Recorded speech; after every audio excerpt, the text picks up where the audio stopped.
go turn that mic on. And Jaron, we're going to test the mics to make sure. Just went live. Okay. Testing. There you go. Yeah, it's on. Okay, so you can turn that back off. Hold it until it turns off.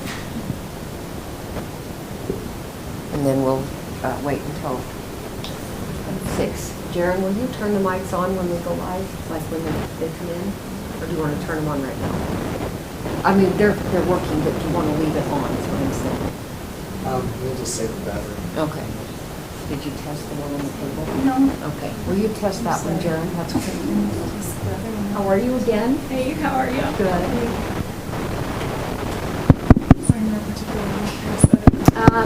You're going to be up there when you present, so you can sit anywhere on that front row area or second row, whatever you would like.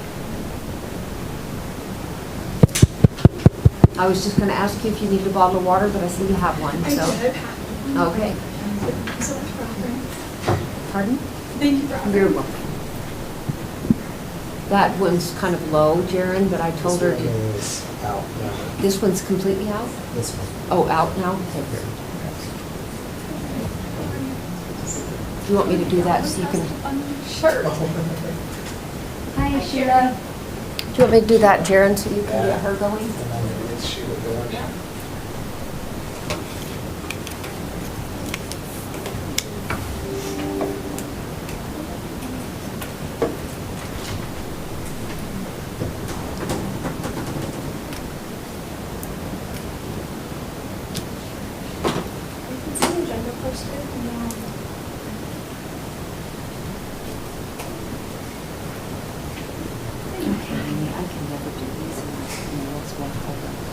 Sheila, do you want to present them here or right here? What would you rather? Probably standing. I like Preference?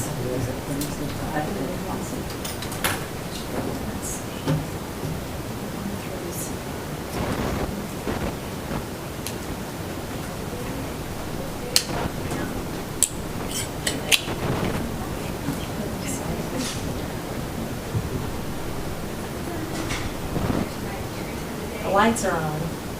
So. These batteries must be dead. This isn't lighting up at all.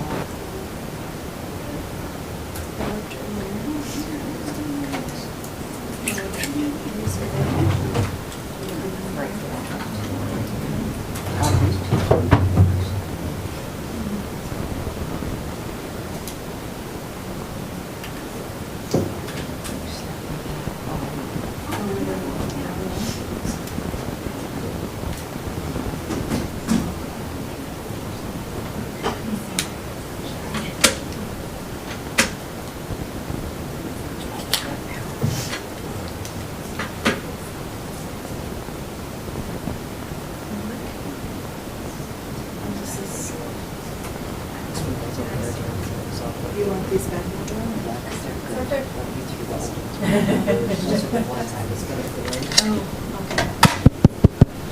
Yeah, you're the first one, so if you're okay with this. Yeah, that's fine. Works for me. Okay, awesome.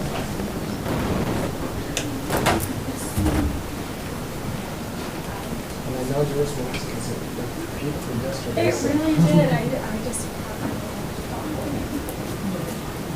Do you need, I've got USB-C.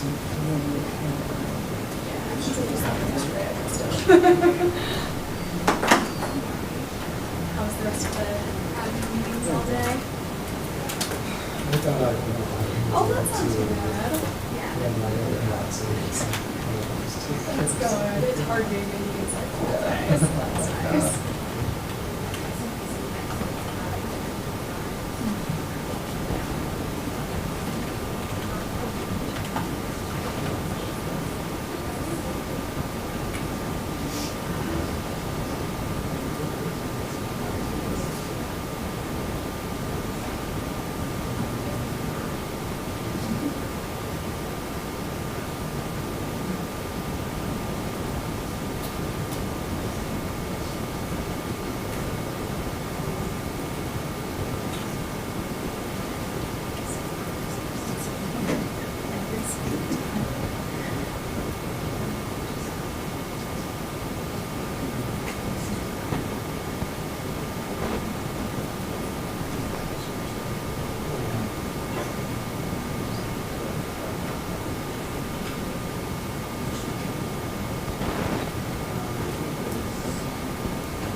Is the reason why he was and say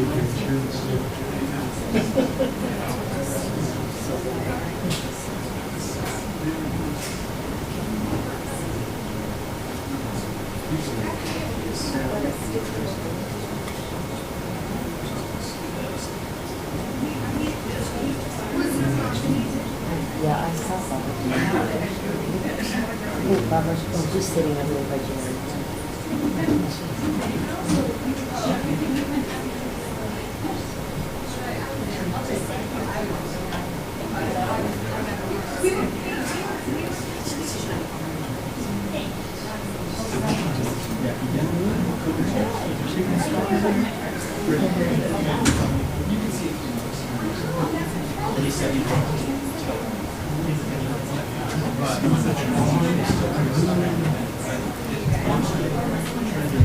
That's why I got this. I just do like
I mean, like, good. Like, I just, it's like, what do I do with my hand? I told Jared, I said, I'm gonna sit on my hand.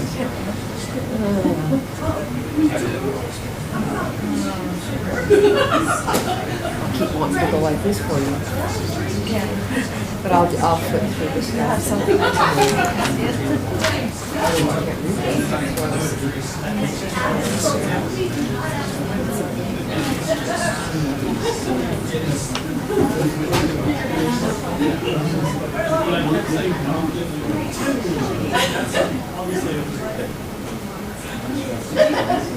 And I'll just lay them open and you can look at them and always watch. So you see, this is hard to see. So it's telling Jordan.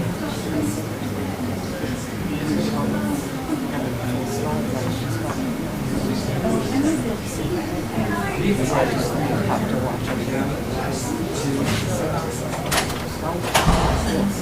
Instead of how you should say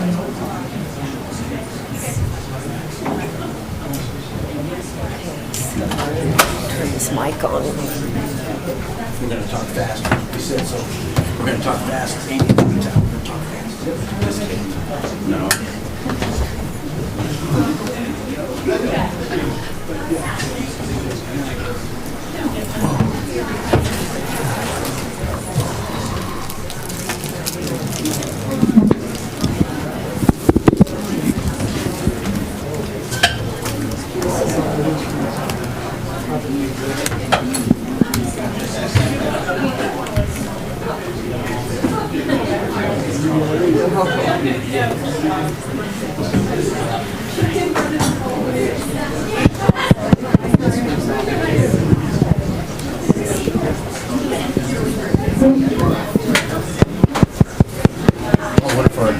Never mind. I was like, I wonder if and then there you are. Holy moly. Hello, ladies. How's the bike going? It's completely ruined, but What? my motorcycle. The one you had two. Yeah, we got a donor bike. It's great. Yeah. We got the engine in it yesterday night. And I just need to plug everything in like the electronics. We need a new exhaust. Everything is ruined on it, unfortunately. It's completely, like the frame was broken. Crazy. So, Why was it broken? why was it broken? Did you wreck? Oh yeah. Yeah, I looked at all the soft spots. Oh, crap. Yeah, so, Going how fast? 140. Huh? 140. 140? Did you do it? What do you call us? You did do it. huh? Hello, ladies. We ready? No, I mean, you did drive it. Okay. I rode it, yeah. So 140, was mom and dad there? Oh, that would be so scary. The rules of the track are that they have to, when someone goes down, your team is not allowed to come on the salt until they insure it. Because they have their own EMS and all that. They have to like get you checked. Like if you die, they don't want you to have to. So they have to sit on the sidelines, essentially, Not knowing what's going on. not knowing that I went down, but not knowing anything like what was happening.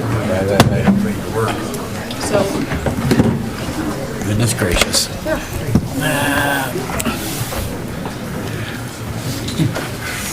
Tried to couldn't get on it.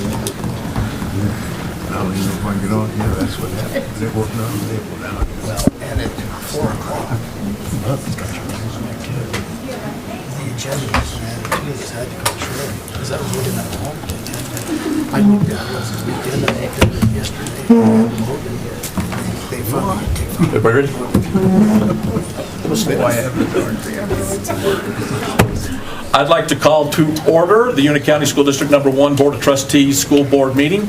It is 6:04. If everybody would rise and join me in the Pledge of Allegiance. I pledge allegiance to the flag of the United States of America and to the republic for which it stands, one nation under God, indivisible, with liberty and justice for all.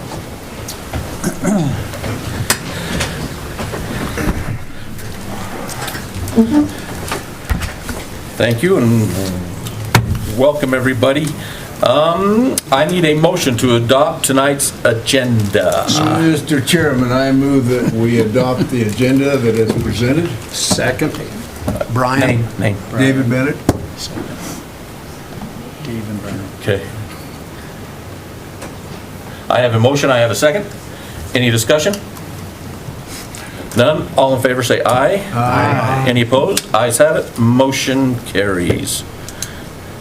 I need a motion to approve tonight's consent agenda items, the minutes of approval, and the payment of bills. So moved.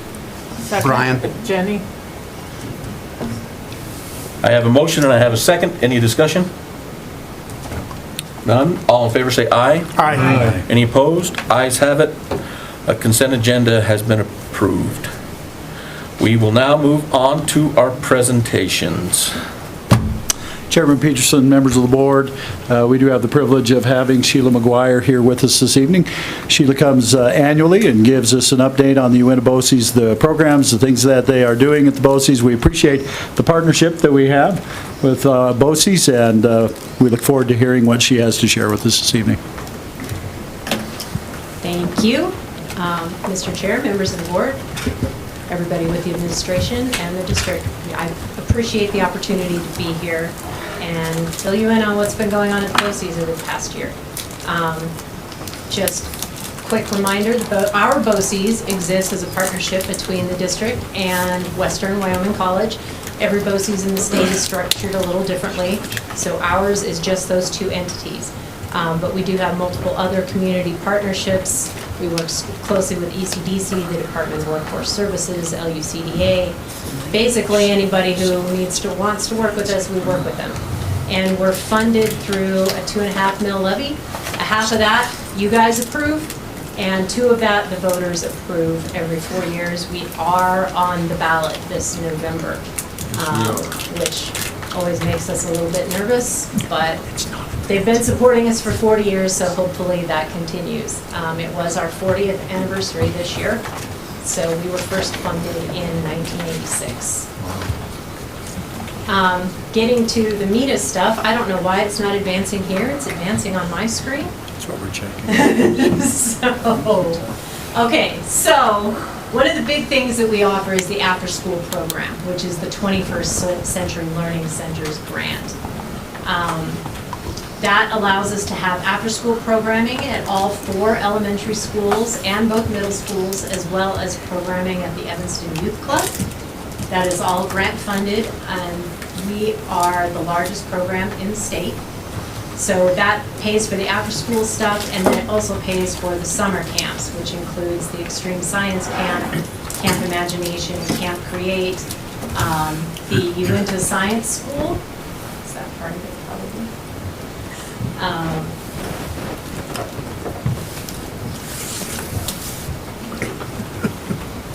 So Uinta Science School is for middle school students, and our 3D printing camp, which we started last year, and that is for 4th through 8th graders. There you go. 3D printing camp exploded this year, not literally exploded, it exploded in popularity this year. We had it originally capped at 30 students. We had 48 sign up within like the first 2 days that signups were open.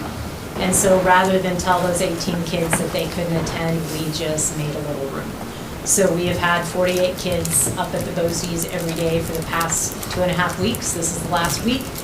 They are up there printing like crazy and seem to be having a really good time doing it. So we're really happy that they've been able to do that. How many printers do you have? How many printers do we have? I think we have, well, we have some that are the BOCES. We have some that belong to the after-school program that all the elementary schools have 3D printers. We brought all of those up into the building so that we could be using them. So the teachers brought the 3D printers into our big conference room. So I believe we have 12 in there that have been going pretty much nonstop because the kids line up their projects, and when one is done, another one starts. So they've been printing pretty much 24 hours a day for the past 3 weeks that those printers have been going, which is cool. The kids are learning how to actually use the software to 3D print things, creating their own stuff, and we're really excited that they've been able to do that. That program, the after-school program, would look very different or just cease to exist without the partnership we have with the district. So largely, the district provides the facilities, And busing, which is huge, that transportation piece during the school year really allows the program to happen. And then we also use district facilities for most of the summer camps.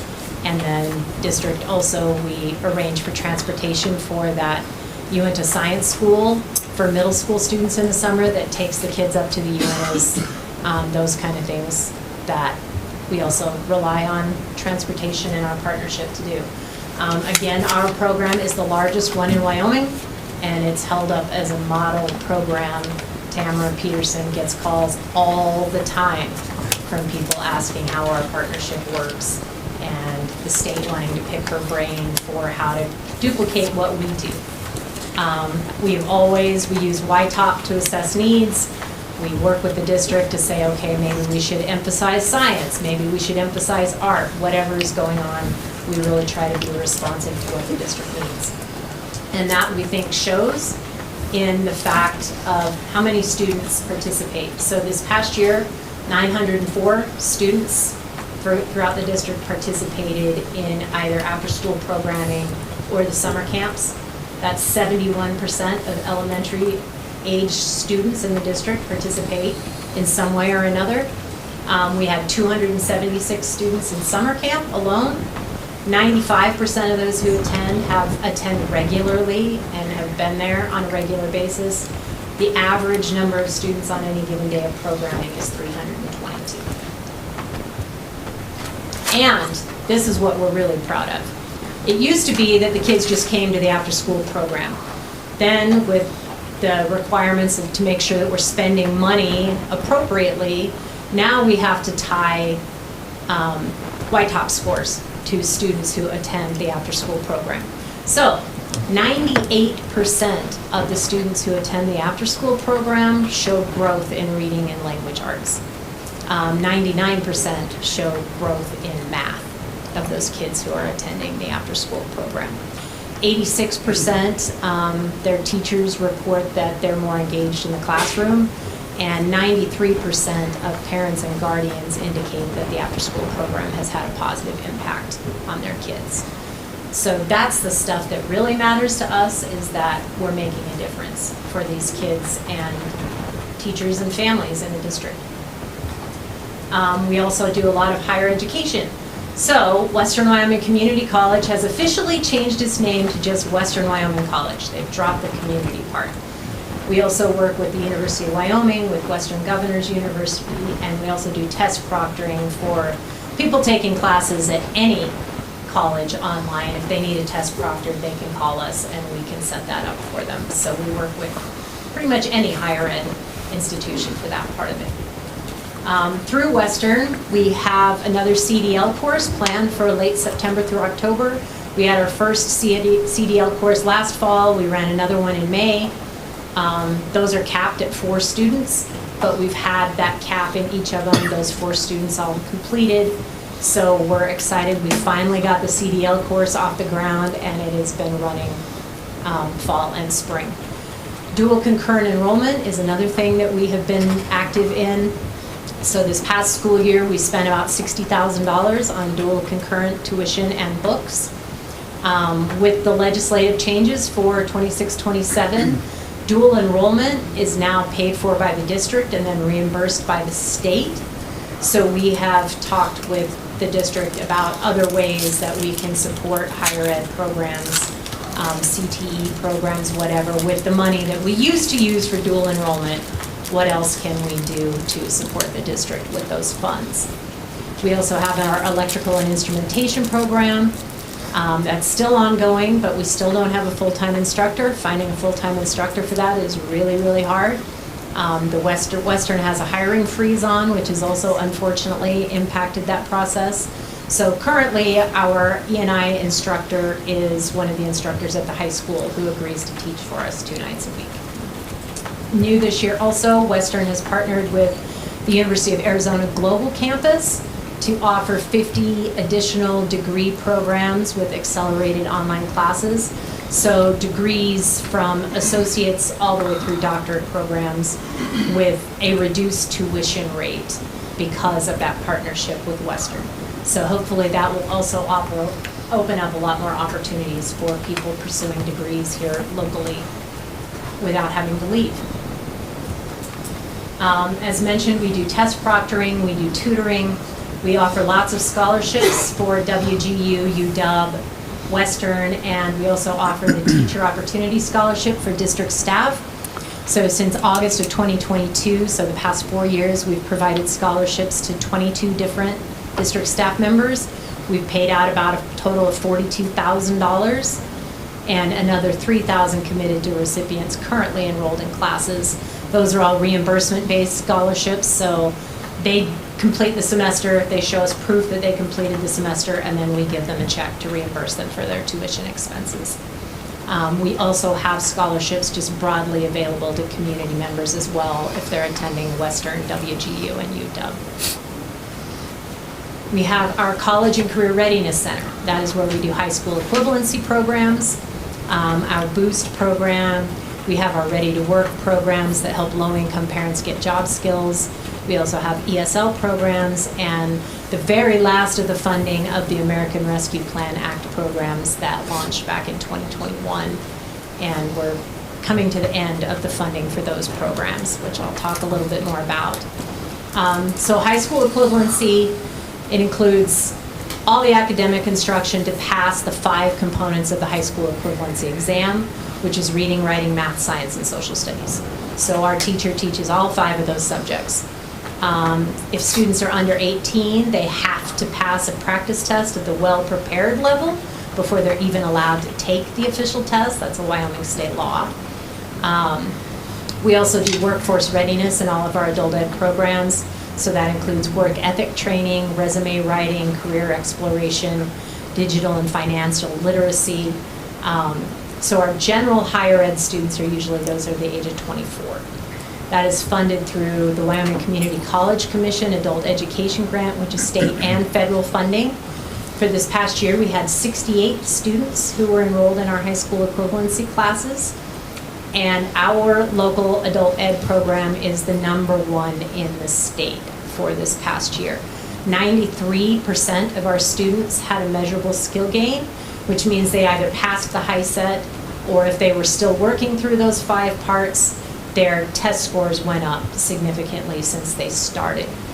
Just to give you an idea of what that 93% actually means, the statewide goal for this year was that 69% of students would meet those measurable skill gains.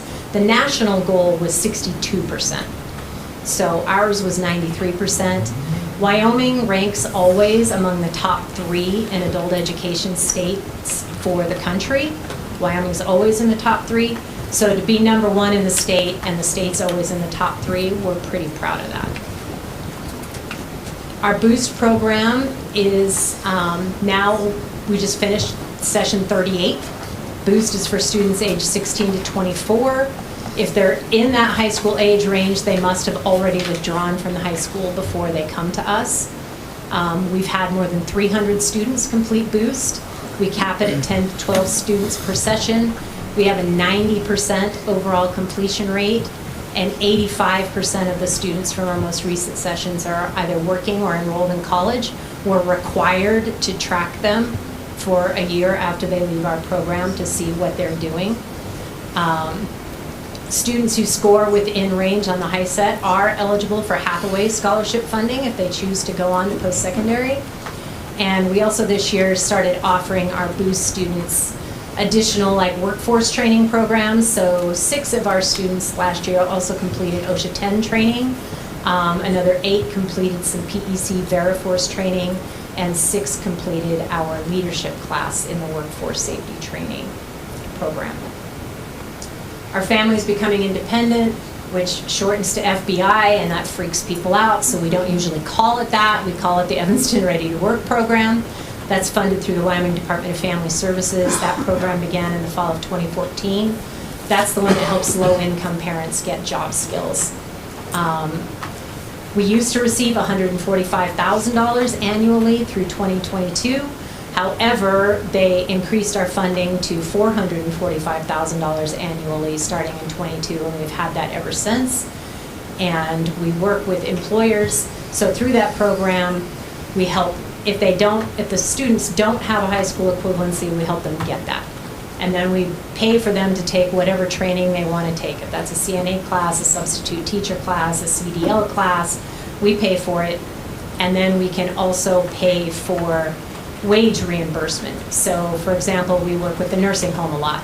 If the nursing home hires one of our CNA students, they can send us copies of their pay stubs and we reimburse them for those wages to kind of help our students get a foot in the door, so to speak. To date, we've served over 200 individual students, all of whom have minor children. Approximately 75% have successfully completed all the program components. For this year, we're at about 70%. We have several that are still in the process of completing the entire program, which usually takes up to 6 months to get them through all the training and the workforce training, et cetera. And then we have our ARPA programs, as mentioned. That funding has been extended through October, and then it's gone. That's still left over from COVID relief funds. And that allows us to have an integrated education and training program, which is similar to our Families Becoming Independent program, but it has higher income thresholds. You don't have to be TANF eligible, and we're able to serve non-parents through that program, so people who don't have minor children. And then we also have what we kind of call Adult Boost. So because Boost is in a partnership with the Department of Workforce Services, the students get incentives when they complete certain things. So if they complete their high set, they get a financial incentive. If they attend the entire program, they get a financial incentive. What these ARPA dollars allow us to do is offer the same thing to our adult students. So we give them incentives if they complete milestones, which kind of helps if, like, they had to quit a job to be able to come to class during the day, and they might need a little extra income to help with that, is the idea behind that program. But as I mentioned, those funds are going away in, like, what, 3 months? So not very much time left of that.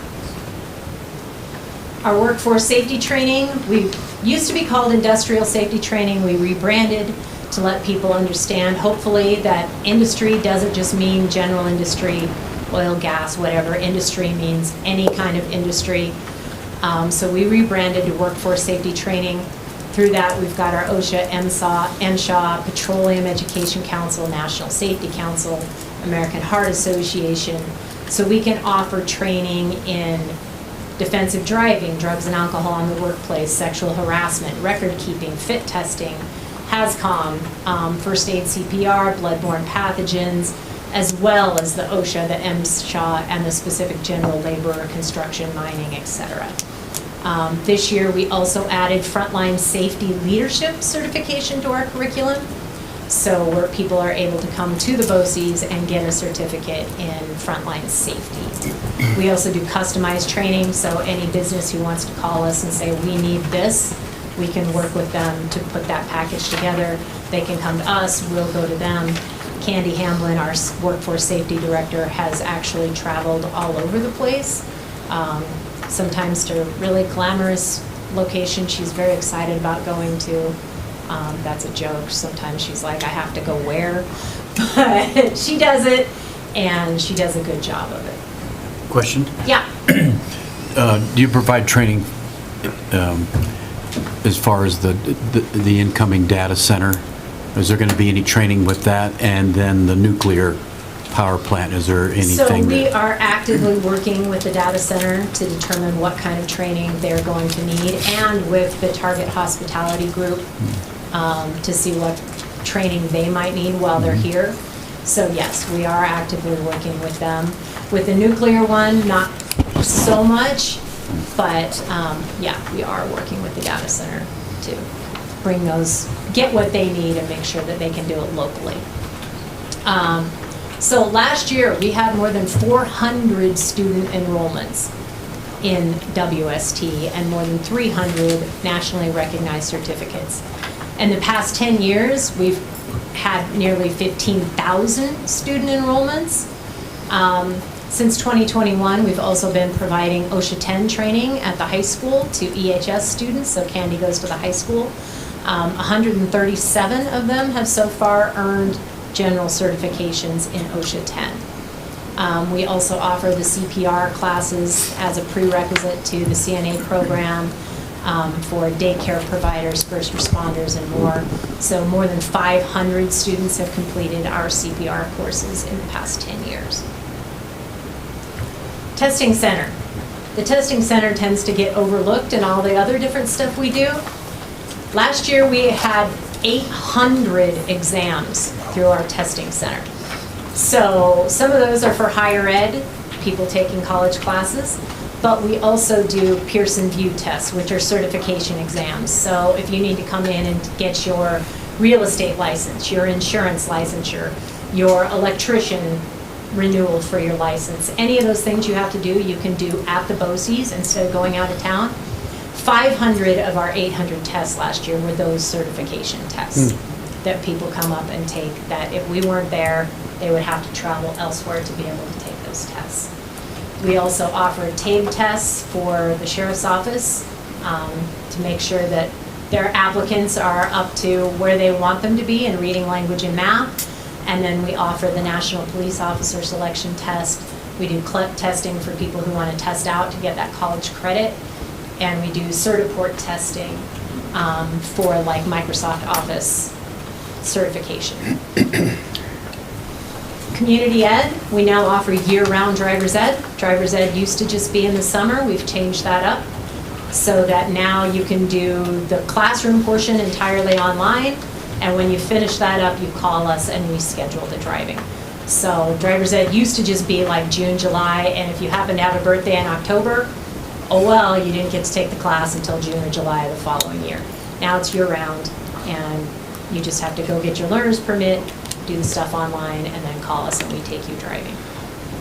So we have like 5 of us who are able to go driving with the students so we can take turns and make sure that there's always somebody available. We're always looking for teachers for our community ed. Teachers are paid for their time through a fee sharing model. So basically if you teach a community ed class, in order to help get you involved in promoting it, we're splitting the fee. So if you have a community ed class and 10 people register and it brings in $500, we split the money with you 50-50. And that way you've got some stake in it. We also last year added a community nook, which is basically like a giant living room with couches, and it's a more comfortable area so that people can have book clubs, like sewing classes, crochet classes, grief share can meet there. We thought that would be more comfortable than people just lined up at tables for some of these type things. So we made, basically, like I said, it's like a giant living room that we call the community nook. We've also become the lead agency on the Evanston Women's Conference, and we are the fiscal agent for the Evanston Civic Orchestra and Chorus. Our Evanston Innovation Workshop, that's our 3D printers that are there year-round, all the time. It's free to come up and learn to use them. It's so popular, we actually just expanded again, so now we have 10 3D printers available for people to use. That seems to be the thing people want to do the most, is 3D printing, but we also have X-Tool laser engravers, a CNC machine, sewing machines, a Cricut vinyl cutter. It was originally purchased with a grant from the Wyoming Innovation Partnership.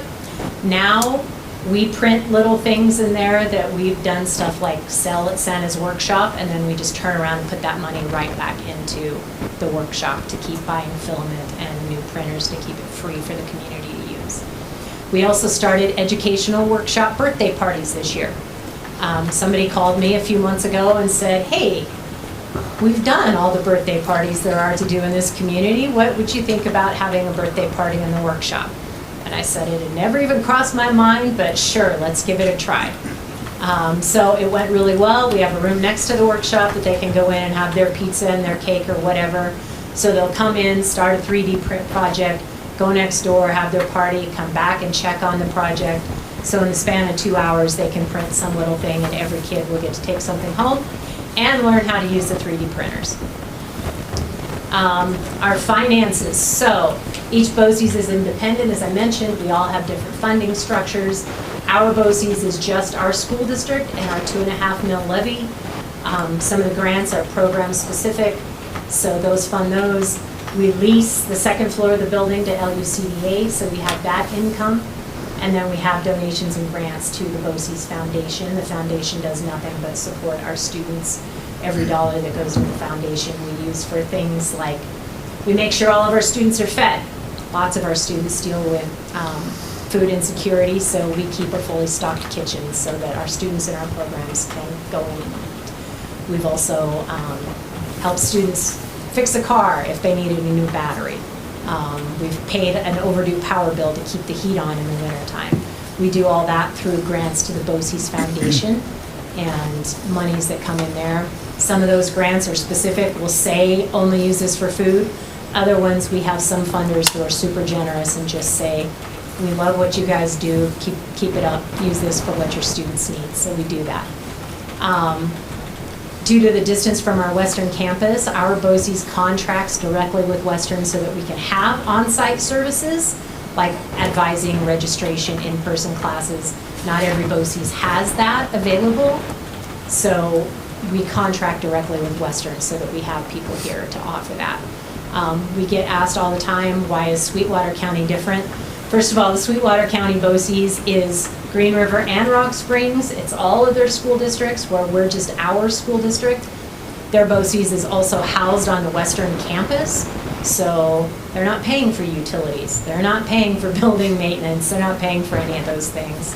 Theirs is on the Western campus and included there. So ours is structured very differently than Sweetwater County.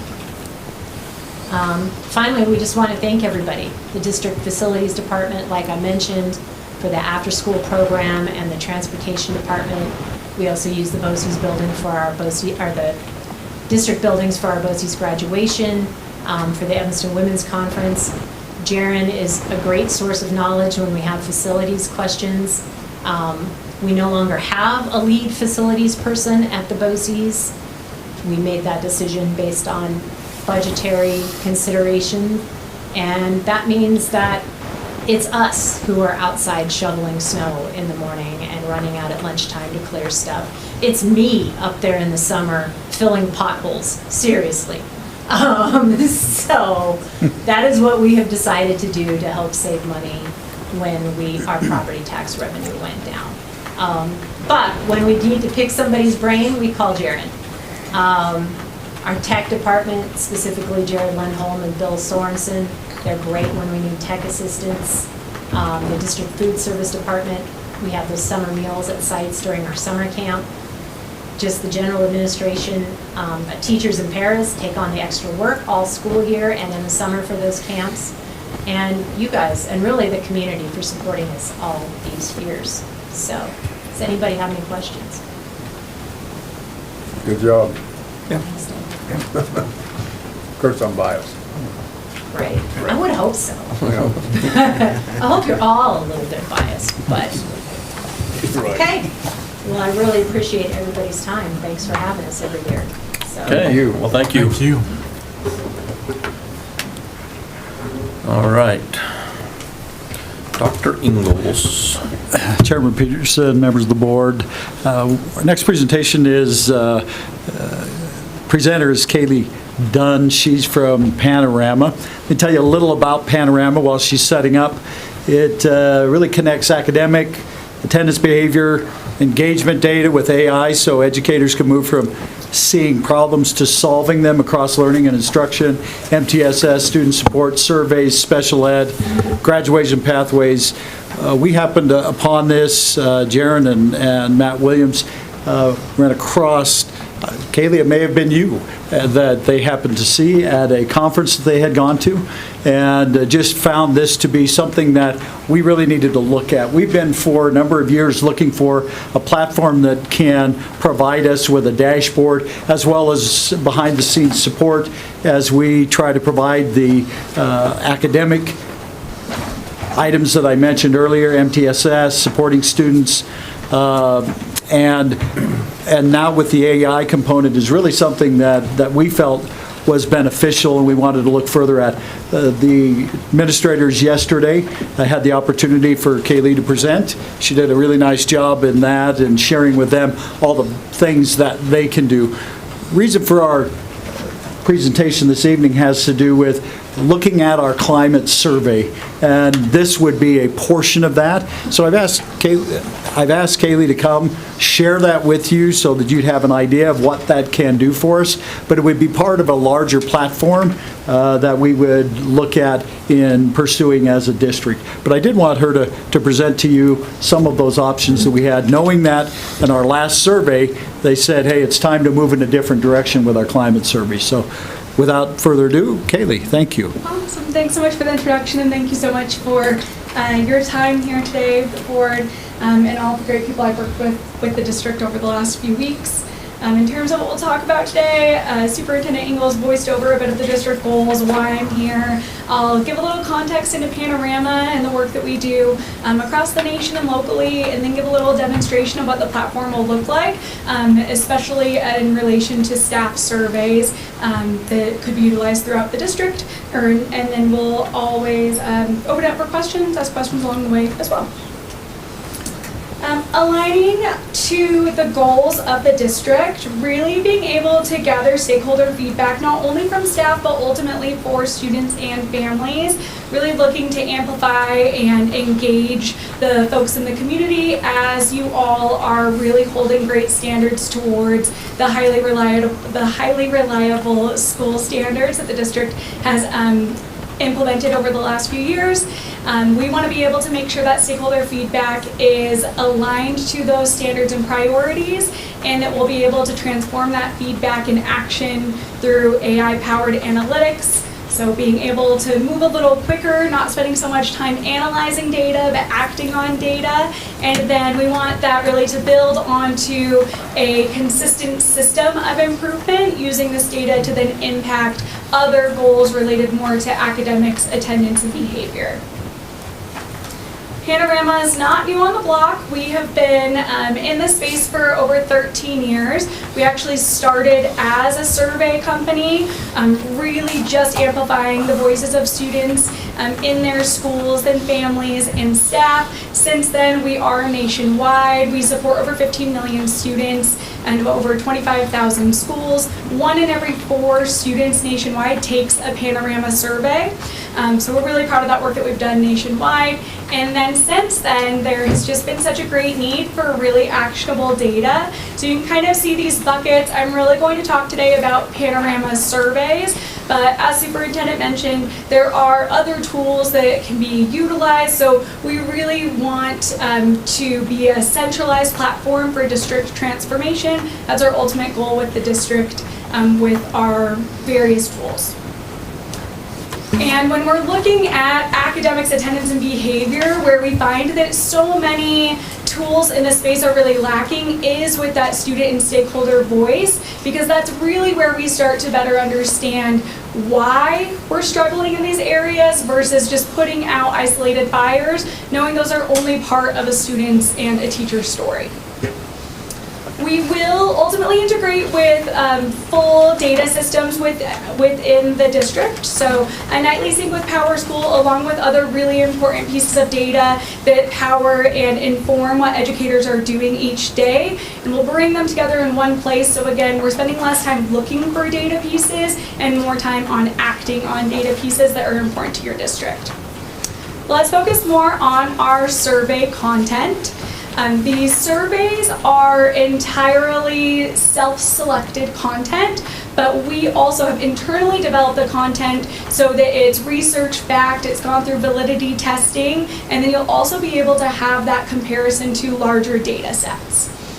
So here you can kind of see some of the topics that can be utilized. We have over 800 when we're looking at students all the way to families, and then the district can self-select. So this isn't going to be a Panorama survey, it's a Uinta survey, really looking at what you care about hearing from your community.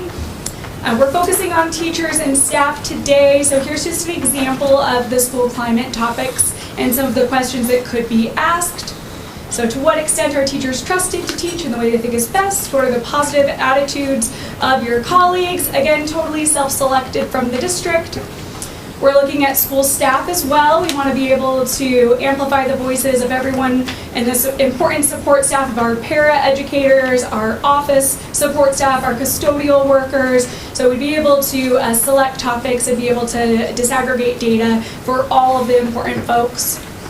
And then we also will be able to open up free response questions, as you can see here. So then folks can go and answer and provide open feedback. We're not just relying on the Likert scale. We'll also talk a little bit about the resources that will be available to the district. The data is only as good as, again, how you act on it, and we want to be sure that we're empowering schools to do so. So we have over 1,000 of research-backed resources, again, all across MTSS, academics, attendance, behavior, and then some directly related to the work that we'll do with surveys. I'm going to hop into the platform before my last 2 slides here.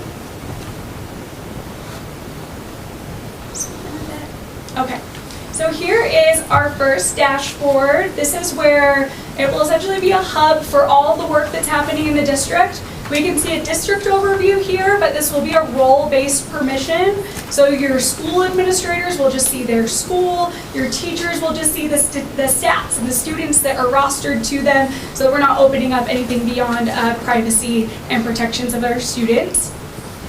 From there, we'll directly go into our survey results, which will take us to our employee surveys. Here we can see the topics that were self-selected by this imaginary district. Very quickly, we'll be able to sort to see our area of growth opportunity and our greatest strength.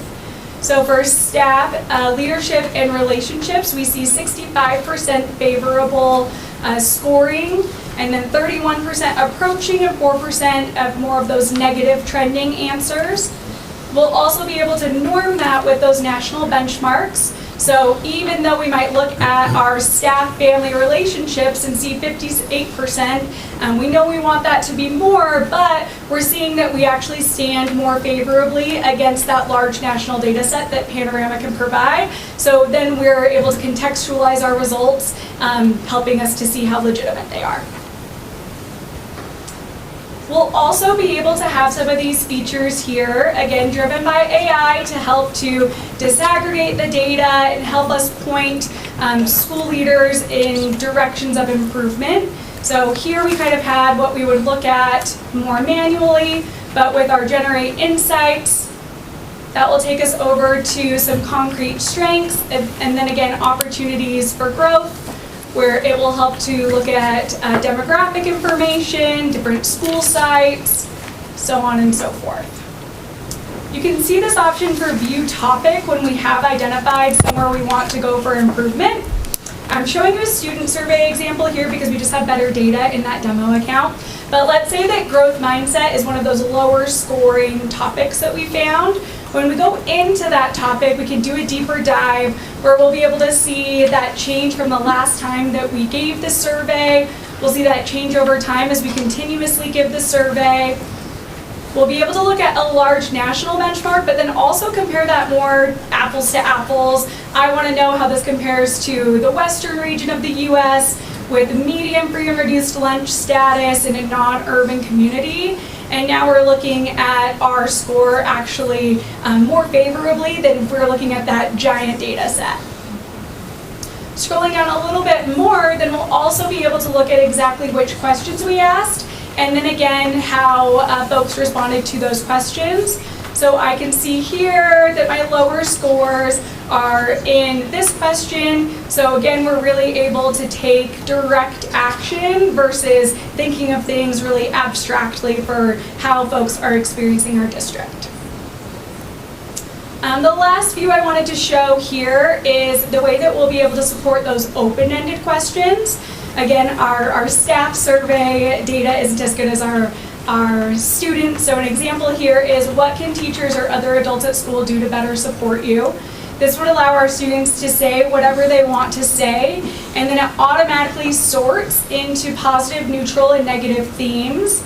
So we're able to see how many students responded in a certain way or how many staff, and then dive into those exact responses. When I was actually talking to your district leaders just last week, they actually manually did a process like this which is really useful and beneficial experiences, having those conversations. But instead of taking the time to sort, now we can have the conversation about what are we seeing with those academic support responses, and we can focus over on where we want to improve and celebrate where we've done well. On the left-hand side here, you can also see all the different ways that we can look at this data in a disaggregated manner. We can look at our EL students, free and reduced lunch students, and easily be able to sort those responses with just a single or multiple clicks. That might take a second. I tried to preload all of this, but now I just went rogue. On this example here, it shows you a little bit better what some of those could look like. So this is some of the common demographic fields that we can offer for teachers and staff, but again, the district can add more than what you see here. I really like looking at years of experience. I'm a former educator. I was in the classroom for 7 years, and I think it's really impactful to see what the different experiences are for our newest teachers in the district and how they're deviating further from that district average related to feedback and coaching. If we know that immediately, then we can again make sure those teachers and educators are more supported and focus that effort in the ways that we're really succeeding with our teachers that are 3 to 5 years in the classroom. And then lastly, this is that playbook of support here. So I did a pre-search for climate survey topics that are related to teacher engagement, and it gave me some tier 1 strategies that as a principal I can jump right into and take action with.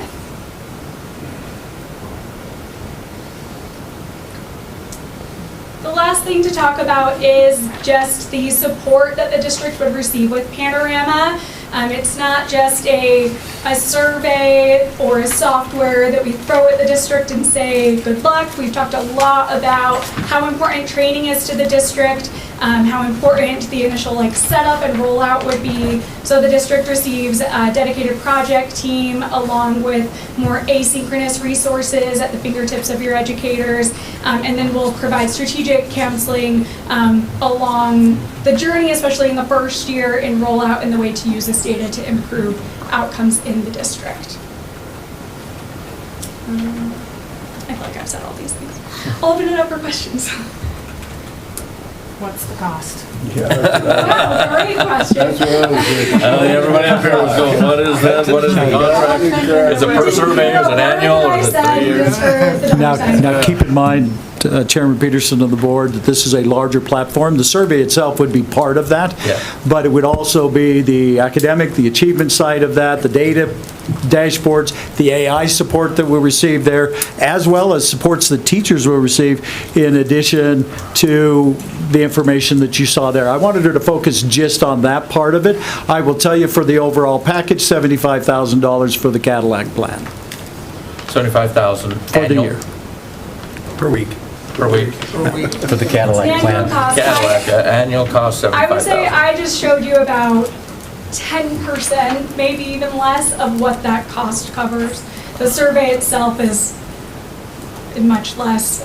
This is more of the robust package that we're discussing, which does get you a discount on things like the survey as we bundle the pricing and everything. So the survey, if you just went with the survey option, which again is activating parent engagement, you're activating community engagement, student engagement in that, as well as supporting our HRS and the surveys that we currently do, as well as the climate surveys, where our current climate survey is given once a year. I could see that being given quarterly even, where you're receiving that information when you have time to act on it, rather than you get it in May and then you spend time over the summer and we look at it as a team and we make some decisions with it, we lift some things up, and then we move into the fall, and this then becomes much of an active, engaged process, and it looks at something more than just some of the questions that we have currently on our current survey. But I'm not sure what the cost is if we only looked at the survey, but I wanted to look at it more as a comprehensive approach rather than it just being, hey, it's going to cost us $10,000 a year to do the survey.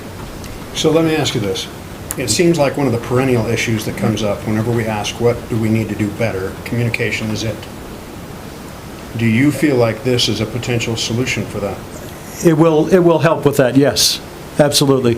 I can see us doing things like in the communication plan that I gave to you at our board retreat. One of the things we talked about was surveying parents, surveying community members. Obviously, you're going to need to be cognizant of what you're asking and the questions you're asking, because sometimes when you ask a question, then people start to think there must be a problem in the district. And so you need to obviously couch those questions in a way where you really want to get the information, but at the same time, don't want to paint a picture that there's something out there that really isn't out there. So I see it as a tool that we can use not just for a climate survey, but for surveying opportunities and gathering information on a regular basis. Again, that's the small piece of the whole overall package that this would provide. So is there grants available for some of this? Not specific grants, no. Okay. And so, Mr. Williams, where would the funding come for this program? Right now, it's not budgeted. I mean, it's not. No, I It know. wasn't budgeted Right, last right. year. So the question is are we looking at, in the short run, pulling out of reserves? And then looking at that, or squeezing a department? And saying, all right. The question is to also, do you go the full Cadillac. and or incrementally build up? There's a few ways to skin this cat. A question, is this the first time that the building leaders and directors have heard about this? We've been involved with it a little more. It was I'd like- brought to the building Yeah. leadership this Okay. week. I'd be interested in hearing what their opinion is. Yeah, so principals in the back, if you've been paying attention Which and may not be, visiting with each other. They're and always paying directors- attention. And directors. What is your opinion of this? I would say the best thing about this is that it takes all of our data, MClass, STAR, XYTop, because teachers have to access all of those things through different tabs, or you have to have a sign on for every single one of them. And what it does, so for me, I'm imagining my PLC teams working together, pulling up one screen to be able to see all of the ELA data, all of the math data in real time, as well as attendance data, and being able to automatically refer a child for whether it's behavioral supports or SST or we're thinking about special services. That information gets right to me in immediate time. Right now, the other thing too, in the past, have we asked for retention? Where do we go to find that right now? We have to go back to the Q files. And we're digging through paper to make sure that that's, so it will show all of that. Plus, right now we're doing Power School. We switched to, instead of Swiss for behavior, so everything we do in Power School is now behavior will be uploaded to Power School. It's real-time data that lives in this, basically, software. And for my staff, I'm imagining one place to open is huge, because I get sick of having to figure out my password for 12 years, sets of software, and I'm having to look at Excel spreadsheets to try to figure out just are my kids growing or not? And if they're not, what are the other issues? And if we've had a kid that's like, I don't know if you guys have had one from kindergarten all the way through 6th grade or 5th, it's gonna actually track all of those referrals to the special education or any of those notes that we've made along the way, where we've contacted parents or we've done a behavior plan, emotional supports. That's gonna be there and it's not lost in translation. So that's what I was looking at for my teachers. thank you. No, thanks. I agree 100%. If we can put everything into one nice little package. The other thing that we have to look at is who has the rights to upload the data. Who's the one from each building that's going to have to be putting this information in that everybody has access to. And I think Kaylee can address that. So what you can see here are the common benchmarking assessments the district's currently using, like STAR, DIBELS and MClass, ACT. All of that will be happening really at the district level. We'll do direct integrations with those systems. So we work with your IT to gain access to those. So then it becomes an automated sync, and then your teachers don't have to do double entry, pull up M-Class and put that into the tool. It really compiles everything together so that you can see one kid and understand their experience. And that's a 24-hour sync. No, the Every 24-hour sync, 24 and I guess hours. that's what I'm saying, is it? The teachers are not doing that. Teachers are not going to be allowed to upload data into this. Only could. what they're doing That's what I'm for saying. kids. Okay. So they're phoning home, they're running an intervention, they'll be logging that on a student profile. Again, to support visibility for what was effective in 4th grade. Now we can see that in 5th grade, that's usually lost, but not like direct data from assessments. And we currently have our district benchmark that we give twice a year, K-5. And with that, we could move into this platform and gain so much more information, as well as generate reports that are actually much more meaningful than what we currently are doing. And I know our teachers would. That would then actually lift up that as a data source, as well as an opportunity for us to see how are we doing curriculum-wise across the district as we look at those 2 data points. Go ahead. Like, I'm Celeste Hatch, and I'm the new district assessment facilitator for the student's position. And I had the opportunity this summer to actually see a couple of ed programs that offer different things. But speaking to like what Summer said, all this being in one package, Oh, yeah. in one place. But also, so that the AI component, the part where teachers are able to say, like, okay, help me think through this data, help me analyze all these different buckets of information coming in. It's like a closed system. Like it's a walled-in AI system. It's not going to be like a ChatGPT. We spoke with Doug before he retired, and there was a report that he did for our secondary principals. Admin could talk to this a little bit more.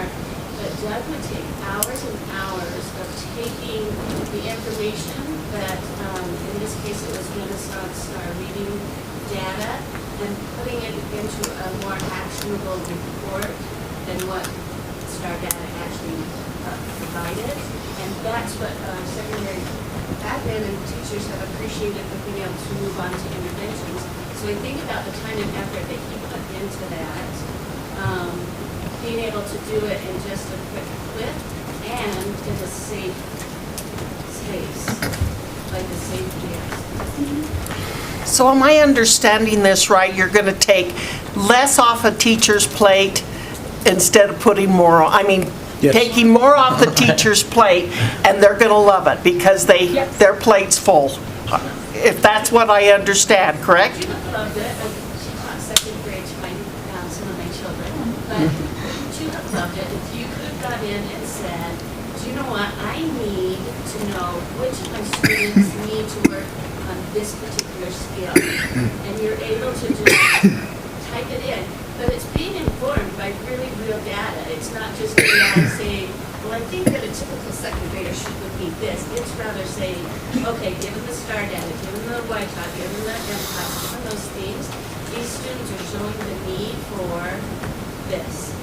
And there's also one of the products that allows them to create their own assessment. We talked about changing our elementary district benchmark, being created with something, or using what the teachers created, that benchmark data would also be in there. But wouldn't that be beautiful? You hit the button, here's the list of kids and actionable things that they're doing. So it's kind of like M-Class on steroids.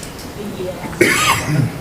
Plus thinking about attendance, behavior, all the other points that create a picture of a student that right now we're constantly trying to find. The full student.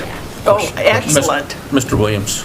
I think for me, and it's been summed up really beautifully, first of all, there's lots of companies out there doing this. They're springing up. It's just a revolution of AI stuff and various other platforms. And we feel good about what Kayla shared with us and confident on several levels. There's always going to be a learning curve and having to figure out ins and outs. But I think if anything, this is a celebration for our teachers, our celebration for our principals, in the fact that when you saw that other slide with all of the locations of data that we're pulling from on any given day to make lots and lots of student individual student decisions. You're just getting a glimpse of the amount of work that our teachers do every day to disaggregate and dig into this data to do good by kids, academically, social emotionally, behaviorally, attendance-wise. And I think that's why Ms. Davis here, I was like, so you're telling me less on a plate? In essence, yes, because we are a data-rich, hard-working, data-driven district, and it's a heavy lift to disaggregate all of that data. We are uplifting the teacher by using a quality tool to help us get that data in a manageable platform to make good student-by-student, team-by-team, so on decisions from the classroom level to the district level as we support one another kids. That's how I feel about what I see. Question, is there any software that we're using now that costs us money that you wouldn't need to use anymore that would maybe offset the cost? Yes. You know what I mean? So you may say $75,000, but we've got $30,000 in software we're using, we can eliminate that. Yes. I have a question. So, what is the whole package? How many concepts are in the whole package? And I think she shared that on Like, I the didn't one want to slide. overwhelm you Yeah, at but it first. kind of went like this. So this is what you can see, the full panorama platform. Along the top, every level of this platform comes with integration, analytics, insight, security, privacy, and playbook and libraries. I highlighted surveys because I was spending time talking about staff surveys today, but everything else that you see here is part of the overall cost that the superintendent shared. So you'll have on-time graduation tracking and CTE supports. The student success platform is more of that MTSS intervention early warning system. And then the Solara AI kind of sits on top of a lot of that to automate a lot of that, help you to improve your instruction, and gives like direct feedback to students as well. No, that's what I was just thinking. The assessment side of it is what intrigues me, right? So we as educators are trying to find the best way to educate our kids and see what we're lacking in to improve it. But also, we need to look at the other side of it. On the assessment side is evaluating us as teachers and what we may be lacking in what we're trying to teach our children. So I think there's a couple of things on the assessment side to this that I'm just going to show you this one part of the platform since you said that, but ask a question. So you've heard some of the comments from some of our staff here tonight. I'm curious, are you confident that your company can provide what our staff is envisioning? Yes. I was a teacher in the Jordan School District for 6 years. I left about 4 years ago because I was my school's annoying panorama person, because my school was doing, again, really great data-informed work on spreadsheets, through spending a lot of time identifying which kids needed support and when, and then we would go collect all that data, act on that data. We spent more time doing the stuff to get to support the kid than supporting the kid. And then my principal walked in and showed me this page. It was a summer PLC day, and I was like, sorry, what, sir? Because it gave me all my kids' data in one place. I knew interventions from last year that worked or didn't. There's a lot of interventions here. I could see my grades in one place without going to different tabs. And this was the best part, back to all of those assessments being in one place without me having to go find them. And we just had a centralized place to then inform what we're doing with kids. And Solara can actually put together from that data, actually learning activities specific to that student, specific to the skill that they need. I didn't know that part, but it's really Brendan. You know, every school in our district is really pretty embedded in this intervention plan. Like we're saying, hey, a kid needs our help, and we're going to intervene for that kid. And within those systems, maybe the biggest Achilles heel is having the actionable data fast enough without using all of our time to get it to make an intervention plan that suits that kid and that kid and that kid and that kid, and be able to do that tomorrow. I know every team I've ever been part of, what it really works out to be is we sort of make our best educated guess with the data we can get access to and get ready, because we get Friday, we gotta get ready for Monday. This would be like a huge thing with that, and then also says, here's the intervention. Now again, if it does everything that it promises to do, it would be the biggest changing step in how intervention works in our system of anything we've seen in like 10 years. So I got a question to all the building. Is it worth to you, I know this isn't going to be the exact number, $15,000 out of your individual budgets for this? If I said, each one of you've got to give up $15,000, is this worth the $15,000 out of each one of your buildings? Chairman Peterson, I think that we can determine a way to pay for that. No, I'm just saying, I'm not saying I'm taking $15,000 from you. I just want to know your opinion. Is this something that you feel the value of it? Their operational budgets are pretty slim, so. I know, all their looks on their faces. I'm just saying. Could I say something to that? If it does what it says, and the teachers don't have to spend all the time writing or entering data or writing things down, they would pay the $15,000 for this. I agree, but that's what I was just trying to see what their faces was and the reaction was. Putting a monetary value to each one of their buildings, is this worth it for what it's going to save you? Teachers want to teach, not I know. fill in Go data. ahead. So yesterday, Kaylee's awesome, my daughter from college. Okay. She wouldn't lie to you, I Okay. promise. But I asked her, okay, this is good, I love this like page right here where I can see everything at once. Could you use something like this for parent-teacher conference? And within 30 seconds, she had it completely printed out. It was good. 4 parents that said this is exactly what your student needs to work on. This is where they're doing well. This is what the forecast will be. If things continue the same way, here's how you can help them at home, right? And I thought about the hours. Oh, yeah. The hours of time that a teacher spends getting ready for parent-teacher conference, and that's gone in a second. So it's hard to quantify the price that we save on this, right? But would I pay $15,000? Probably. I'd have to find I know, and that was just, I was just kind of saying, is that there's a value to this, to a building, right, for each one of you. And I was just joking about the $15,000. Obviously, we weren't going to take it out of your budgets. But I just wanted to know if you guys felt the value of this was going to help you guys out, so. If I may, I was just going to say, I think there's a lot more potential as well. You know, the SST process that, you know, we've trained, we've created our own documents for the last 10 years. I think I could even embed a couple of those in there, but this is going to streamline it so it's, you know, what may have taken 8 hours could take 20 minutes. The other part is the attendance piece. I think last year I probably put 50, 60 hours just in polling attendance data and risk data, and PowerSchool doesn't do a great job of identifying risk based on academics and attendance together, and this does.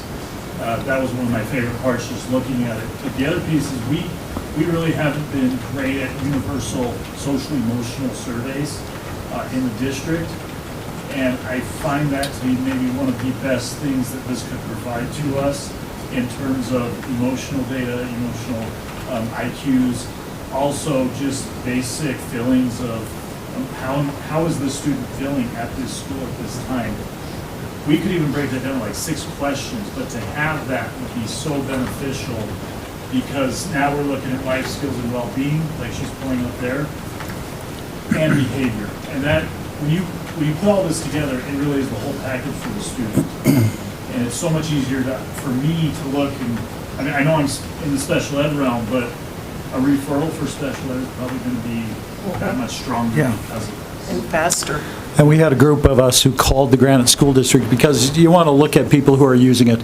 Granite School District, one of the largest school districts in the state of Utah, visited with them for about an hour and a half, and they said this: our district would not we would get rid of a lot of things before we got rid of this.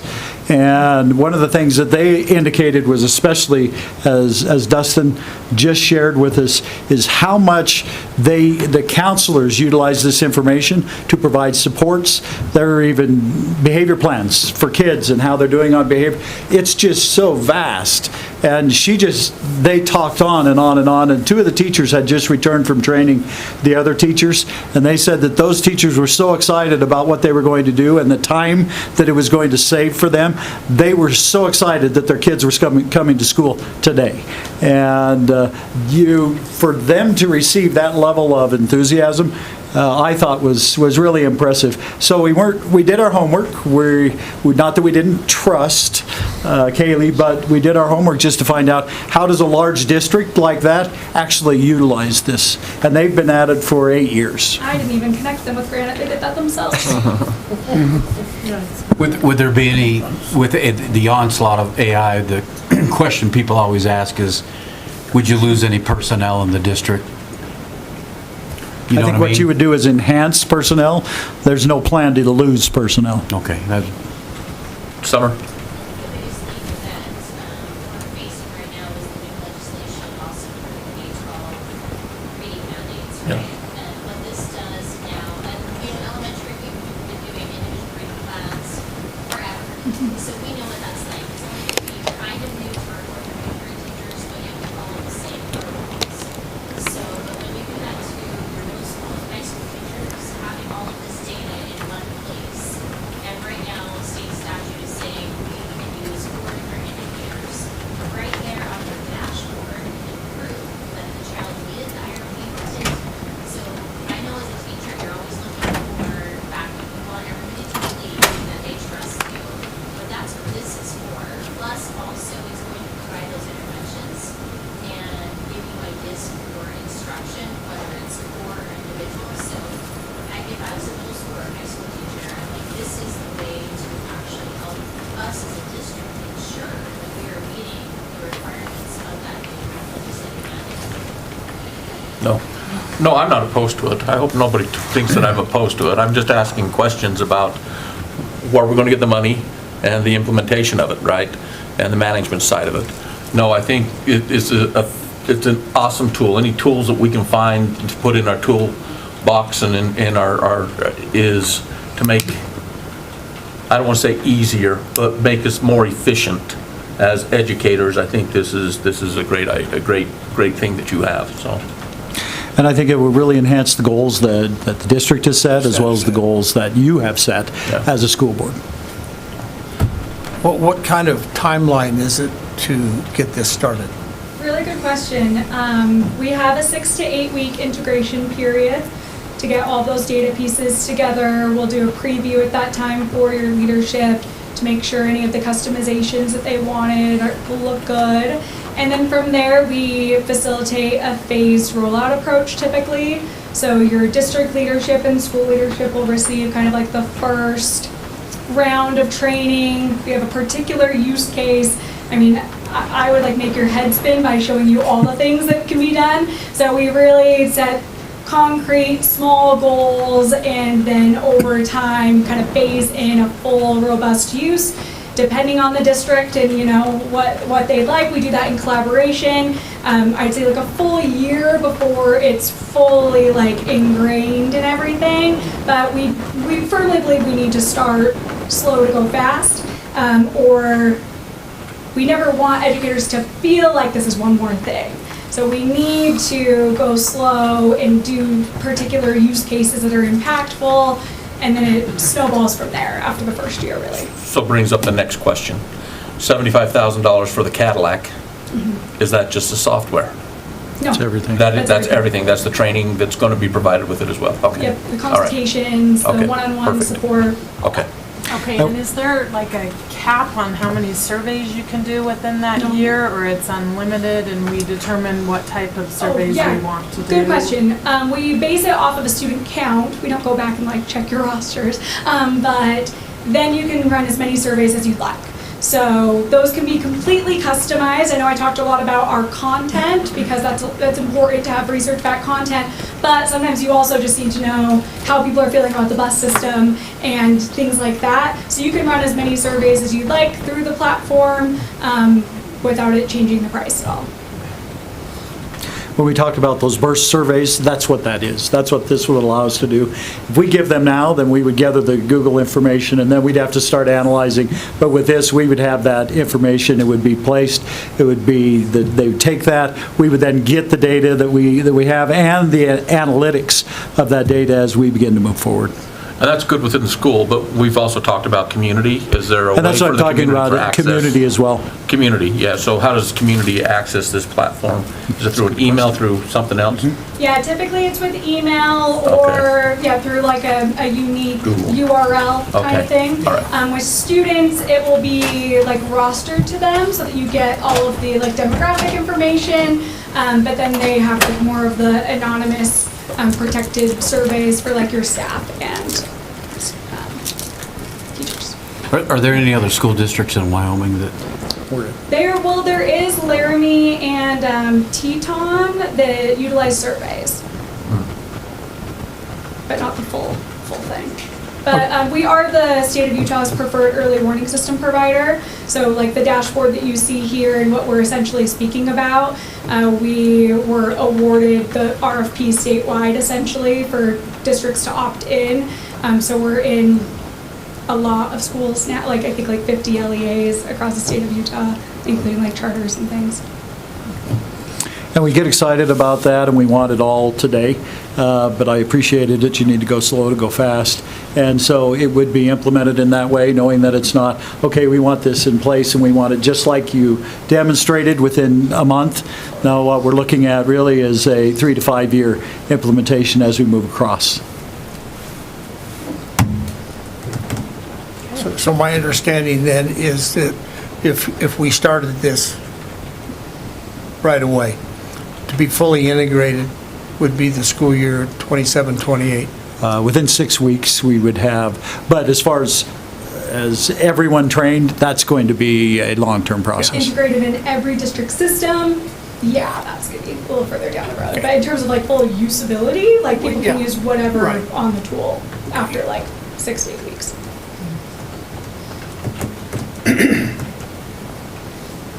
No, sounds good. Thank you so much for your time. Kaylee, thank you so much. We appreciate your time.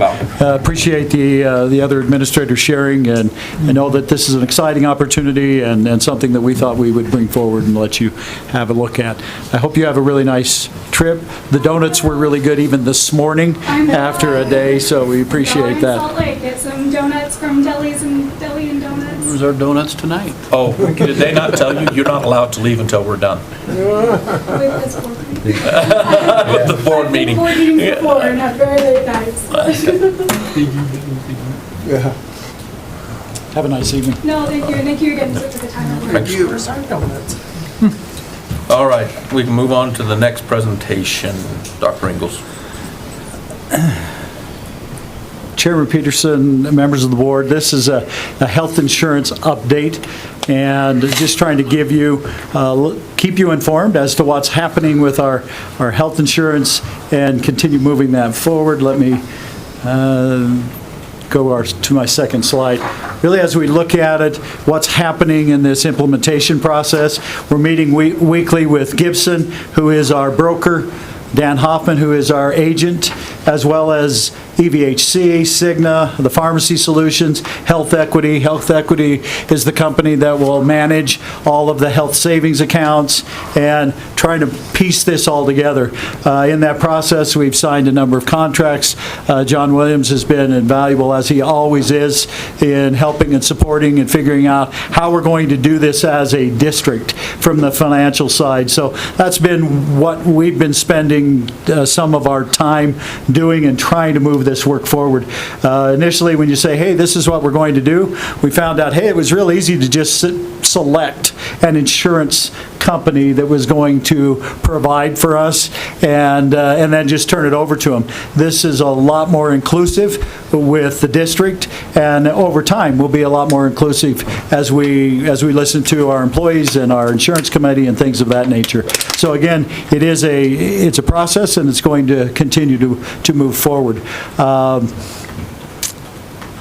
As we look, this right here is plan information, and I pulled this up on through Simbly, and it doesn't seem to want to expand for me right now. But let me just go through this. You asked the last time what that plan did for us. First, you have the high deductible plan. $3,400 is the individual deductible. $5,000 is the family. The maximum out of pocket would be $5,000 for the individual, $10,000 for the family. So once an individual reaches that $3,400, that means they pay $0 or first dollar to $3,400, and then they go 80-20 to that $5,000 for that individual. Okay? And then when you look at it over time, the maximum out of pocket would be, for a family, would be $10,000. Once the deductible is met, as it says here, you have 80% for physician's office visits, diagnostic and x-ray, hospital visits, surgical benefits, additional medical benefits, prescriptions combined with the medical deductible, and then you have the combined medical out of pocket at that 80%. So once that reaches that, again, you go to that 80%. Okay? The wellness, preventative, routine care, there's no charge in network. That means physical examinations, well child checks, well child care, and diagnostic x-ray and laboratory. Teledoc is no charge, 24/7. The one thing that they did say with EVHC is that they will have a team that will be available to our employees to call that number 24/7 to talk to a live person. And so if they have questions, if they have concerns, if they have questions about benefits being paid or not paid, that'll be available to them 24/7. As you look at what the district is doing, you look at district seed money for the health savings account, you've got $1,000 annually for the single opt employee, $2,000 annually for the employee spouse, employee child, or family. The health savings account, the employees can accumulate over time, and it is theirs.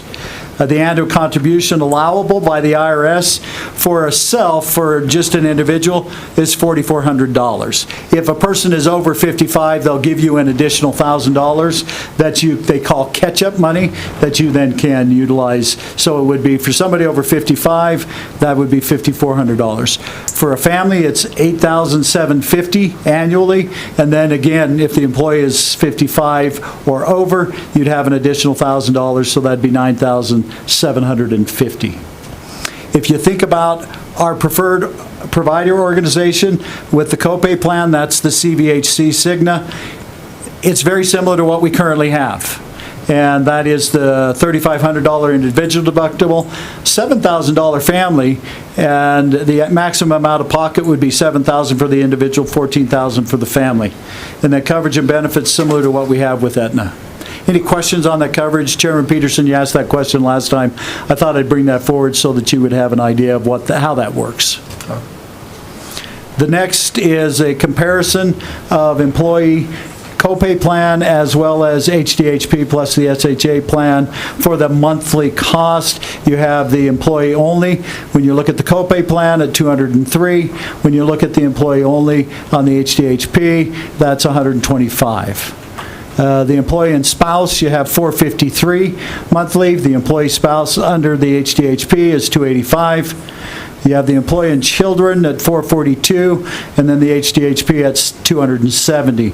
And you can see the family at $624 and the HDHP at $450. So a savings in each one of those categories as you look down through that. Support staff, this is a change to the support staff language, and all employees would be covered as follows. 0 hours to 19.9 hours per week receive no health coverage. 20 to 29.9 hours a week, the district pays 50% of the cost of the health coverage after an employee's premium copay. And then 30 or more hours per week, the district pays 100% of the health coverage after an employee's premium copay. This is new here in talking with John about what's happening with what we're getting from the state as far as the actual cost reimbursement coming to the district. We are looking at the district providing 12 months of health coverage for the eligible employees and their dependents. That's different. That means for those who are 9-month employees on our support staff side. That's brand new. As you look, we look at healthcare. The insurance coverage is available on the first day of the month following the first day of hire, and it will continue until the last day of the month after separation. And that's a really good benefit for people, because then they're not, okay, you're terminated, now you lose your coverage. Well, if it happened on the 5th, you have that coverage until the end of the month. So again, looking out for our employees and trying to provide what's best for them as we move ahead. So that 12 months, does the employee pay their portion over 9 months? They continue to pay. Over 9 months? No, they'd continue to pay over the 12 months their premium copay. But for 3 months, they're not earning any income? Correct. But right now, if they want to continue with the health insurance, they pay the whole cost. Okay. Does that answer your question, John? Yes, sir. Okay. Thank you. So the certified staff handbook language would simply be the district office of medical insurance from EBHC Cigna, as well as HDHP and HSA. The district offers that health savings account option based on employees' health insurance election. Again, this would be the $1,000 and $2,000 seed money would be an annual benefit. And timeline for implementation, July and August, we continue to meet with the consultants as well as Hoffman Insurance. August 14th, an email will be sent to all staff, and they'll receive a guidance document that they can read. It's pretty easy to follow, just gives them some information. That guidance document as well is attached to your board agenda, and you can look at that yourself. August 20th, the presentation for all staff, and then the employees will have an enrollment support throughout the afternoon. Open enrollment will begin on the 20th of August, and through something called Employee Navigator, which is an employee tool, that will be sent out to all employees.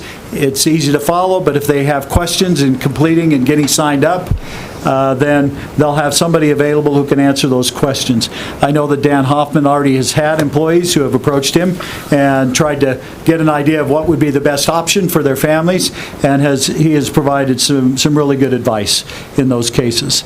August 21st, 24th, and 25th, right here in the district office from 1 to 4, we'll have office hours, and Dan will be here as well as representatives from Gibson, and they'll schedule support for employees as well as their spouse if they want to bring their spouse to ask questions. You know how important that is to involve your spouse in those decisions, and that'll give them that opportunity to do that. And again, the open enrollment window will be from August 20th through August 31st. Any questions on any of that? Tried to be quick. We had some really great presentations, and I knew that this one would be just as exciting for you as we moved forward with our health insurance. But I can tell you this, it is probably the most important thing that we talked about today on the agenda as we move forward in supporting our employees and providing for them something that is that I think is pretty exciting. Who knows that a year ago when we started that process that we would have ended up here and in a really good place. The next part is the pathway to excellence. I appreciate board members and the administrators and directors who were at our board retreat.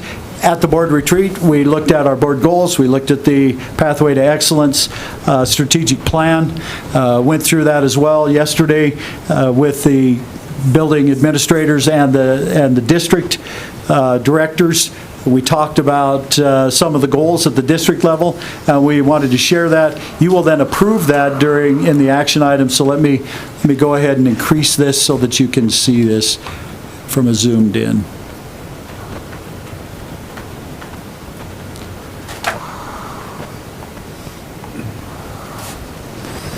And we'll go one more. Okay, as we look at the pathway to excellence, our vision, we will provide the highest quality of education for all students, and I think we truly do believe that, and how important that is as we think about that as a vision for our school district. When you look at our mission, we'll provide relevant, challenging instruction with learning as our focal point for students and staff. We'll set high expectations for student and staff, focusing on experiences that build positive relationships, collaboration, persistence, and that encourage maximum student and staff effort. When we look at our core values, really they're around safety, respect, responsibility. And you can read down through those. From safety, you've got the crisis plan, to behavior expectations. We talk about respect, being accepting of differences and recognizing the strengths of others, treating others kindly with sincerity and compliment often, being optimistic and encourage others through action and language, and then treat others better than you want to be treated. And with responsibility, know what is expected of you and then outperform expectations. Share willingly what others have for the benefit of all. Be involved in all aspects of the educational process, and be committed to continuous improvement. If you remember, these were the goals that were set the other night. As you look at those goals, let me just go down through those for some board members who weren't able to attend. Implementing the Pathway to Excellence, High Reliability Schools Framework, professional learning communities and K-12 standards, and assessment work to build a safe, collaborative culture, ensure effective teaching in every classroom every day, and provide a guaranteed and viable curriculum for all schools. Second goal is ensuring all schools maintain certification as high reliability schools at levels 1 through 3. And then it tells you with safe and collaborative is level 1, effective in teaching in every classroom is level 2, and level 3 is guaranteed and viable curriculum. All K-5 schools will maintain and report the status of level 1 through 4 certification annually, explore the possibilities of level 5 certification. They've been talking about that in the past and may or may not choose to do that, but again, Explore is looking into. And all 612 schools maintain and report the status of level 1 through 3 certification annually, and again, that idea of exploring level 4 certification. Again, that isn't a requirement that they will then move forward with that, but looking at that. And goal number 3, promoting a safe, supportive, and accountable school culture by prioritizing critical issues, strengthening life skills and citizenship, fostering positive behavior and anti-bullying practices, encouraging healthy living, and supporting the social and emotional well-being of students and staff. And then we talk about supporting effective district communication by fostering collaboration and meaningful engagement with the stakeholders. Any questions on those goals? Yeah, so we had talked about changing the wording instead of explore to pursue. So ensuring all schools maintain certification. We didn't like the word explore, It was pursue, I believe. and we wanted to change that to pursue. We did talk about that, and let's talk about the difference in that. Level 5 is a big stretch. And utilizing that term pursue is almost you're going to do this. Explore level 5 is fine, and explore level 4 certification, we wanted the level 4 to be pursue, not explore. For Level 4. on high school, the 612, or you want that to be read on all K through 12? Just 612, because all of our elementaries are already Level 4. Yeah. Okay.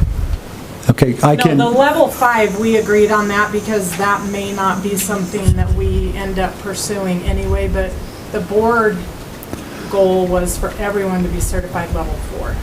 Okay, so what I will do is make that adjustment to pursue. Yeah, just on that one, that last sentence. 612. Okay. And I know this is a PDF, so I won't be able to change it right here. Yeah. Okay. Our district goals met and discussed this, as I said yesterday, with our administrative team and our department heads. And we have the accountability and achievement, that all accountability indicators on the state accountability system for all content areas will be in the meet or exceeds category. All UNT County School District number 1 schools and grade levels currently at or above the state average will continuously improve. School improvement, all secondary schools in UNT County School number 1 will maintain and report the status of HRS level 1 through 3 annually, and K-5 schools will maintain and report the status of HRS level 1 through 4, with emphasis on gathering quick data to determine areas of focus at each level and maintain certification status. Attendance, improving attendance for all students, especially those who are chronically absent, and it gives you an idea of what that is, greater than 18 days per year, is a fundamental focus in K-12. K-12 administration will work closely with an attendance team to develop a district goal that guides the district's efforts to improve K-12 student attendance. Evidence of improvement will be gathered and analyzed quarterly to measure individual school goal attainment. We look at behavior, focus on positive behavior supports to improve all students' behavior. Evidence of improvement through school behavior data and staff surveys will be analyzed quarterly to measure individual school goal attainment. And finally, instruction, utilization of focused teacher evaluation model tools to improve instruction through increased understanding of the instructional elements that represent the district's instructional framework. Critical commitments are listed there. You can see that those are under challenging, guaranteed, and viable curriculum. We have response to intervention that's listed there. Strong administrative team. After meeting with them for the last 2 days and the work that we've done, I can affirm that. What an incredible group of people that we have leading this district. And I'm proud of the work that they do and proud of being associated with them. And today they had 2 full days, and today they focused on FTEM, and it was a lot of really good work as we prepare to provide for opportunities to help teachers to grow as we work through the instructional framework that we have in place. And then we have staff effort and high levels of discipline and professionalism, conservative fiscal planning and budget implementation. And then I'll just read those non-negotiables down below because I think they're important. We treat everyone with dignity and respect. We work in collaborative teams. We are professionals working in a professional organization. Student learning is our focus and priority. That is our pathway to excellence, our strategic plan with feedback and input that we received over the last week. And you'll have the opportunity to approve that when we get to the action items. Any questions, comments?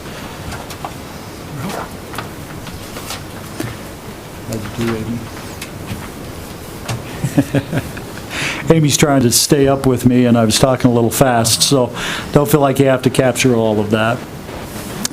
Our next area is our back-to-school schedule. This was sent out to all employees, and this is what we will have starting, as you can see, on the 17th through the 19th. We will have, at the ESC, we have a breakfast on Monday, the 17th. That's from 7 o'clock, starts at 7:30, and all the administrators and the district, each of the department heads will be there, our directors, and they introduce themselves to the new staff. I think we have, Becky, 20 staff members? 22 certified staff members this year who will go through that process, and they will be working the 17th through the 19th. The principals will be interacting with their new staff as well, and those directors that will be involved, and it's really an exciting opportunity for all of us as we start this new school year. The 18th, you can see that the coaches and sponsors meeting will occur. On the 19th is a teacher workday. The 20th next week, please, we'd invite all of you to come. On that day, we will have an opening, myself and Mr. Williams, Mr. Kohler, just at the beginning, followed up by a gentleman who has been in our district before working with our kids, and it's about wellness and finding your own personal wellness, but looking out for the wellness of others, and especially looking out for the wellness of kids, and really have that as an emphasis. Then the last part of that morning will be the health insurance discussion with our staff, and giving them an opportunity to ask questions as well as receive information on that particular day. And then K-12 staff will be in the buildings in the afternoon, 1:30 to 4 o'clock. The 21st is again a teacher workday, and then Monday and Tuesday will be the days that the buildings will have their staff and have the opportunity for in-service at the building level. And then Wednesday we start school, which is the first day of school. So, yay. It's nice when we start preparing, and it's really nice when we get to see the kids with their smiles on their faces, with their new clothes on and their new backpacks and everything that they're bringing to school, and excited to be here. So that's that first part of that. As well, we have our activities, and these are really good activities for September. September 4th through 6th is our Border Wars, and Bubba, how many teams? 56 that will be here in our community. It should be an incredible opportunity for our community as well as our school. Thank you for the time and effort that I know your department puts into that, as well as those who support that. September 5th, we'll have our first home football game versus Douglas right here at 2 p.m. Also on the 5th, we'll have our first ever Wyoming High School Activities Association sanctioned outdoor volleyball game at 6:30 till 10 o'clock right here at our stadium. Should be a really nice opportunity. I hope we get a lot of community members who come out and support that. September 18th through 19th is state golf 4A at the Purple Sage Golf Course. Sounds like, Bubba, you're going to have a really busy September. And thank you. September 25th, we have the homecoming parade at 2 o'clock. We have the homecoming football game against Green River, and that's at 7. And then the 26th, we have the Hall of Fame banquet. Dan and those who are on the Hall of Fame committee, thank you for the work that you do in making sure that those people are recognized in our community. And I would recognize all of your committee, but at this point in time, I don't know who everyone is on that committee. So, Well, and thank you for including this on the activities. Thank you. You bet. Okay, any questions on that? Are you using a fly on your... A fly? Yeah, on your mouse? It's a mouse. Yeah, it's just a pointer. I thought there was an actual fly on your screen. Chasing flies up there? Okay. The next one is our first reading of policy JEFB. As you think about that first reading opportunity, let me pull that up for you. Again, this is, you can see the revisions that are on there. Let me plug this back in. And let me increase the size of this.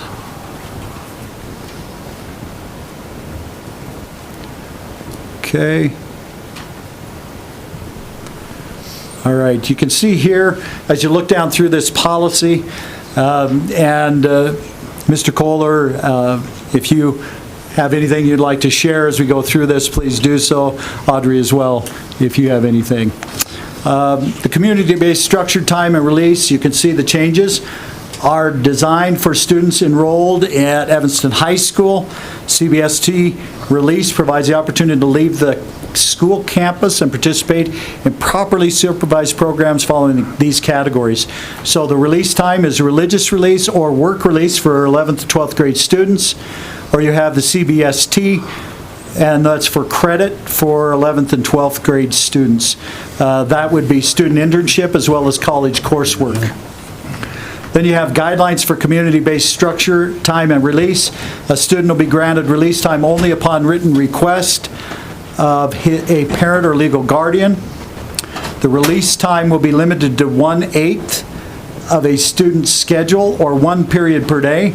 Students are required to be off campus during this time. Students must have available transportation. The third item, students may leave campus for additional periods up to the 1/8 of their schedule for approved CBST. For credit activities, students may earn 1 CBST credit for each dual enrollment college course. And then it says, parents requesting CBST must work with the school to ensure that the students are properly supervised and meet the standards required to receive credit. Then CBST and release will be granted only if it does not interfere with the completion of Uintah County School District number 1 graduation requirements. If disruption of regularly scheduled school classes occurs due to poor attendance, tardiness, or failure to earn required graded point in classes required for graduation, approval will be rescinded and the student will be assigned a full schedule on campus. If a student's off track for graduation, CBST and release time will not be permitted. Number 6, students approved for CBST may study in the media center if approved, otherwise they must remain off campus during that time. And then school district credit will not be awarded for release time activities, including religious and work release. You can see what the policy said and what the changes were. Again, this will be something that you will approve for first reading. Any questions from the board?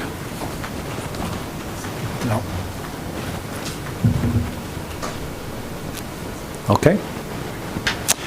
Without hearing any, Mr. Dennis, thank you very much for the opportunity to have an update on the summer maintenance project. I know that Jaron has been busy, and then he gets surprises, and he comes into the office, and the thing I like about it is by the time we leave, he already has a plan of action, and we're moving forward. So thank you for the work that you do.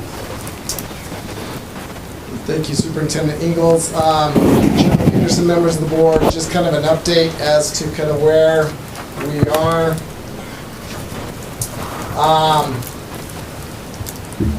They finished paving the Davis Middle School parking lot today, just in time so that they can have registration tomorrow. They will be painting all the lines on Friday, so that'll complete that.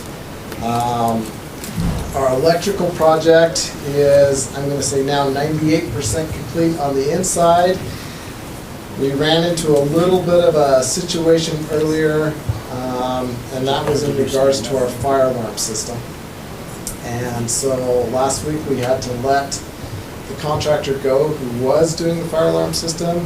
We brought in another contractor to complete that work.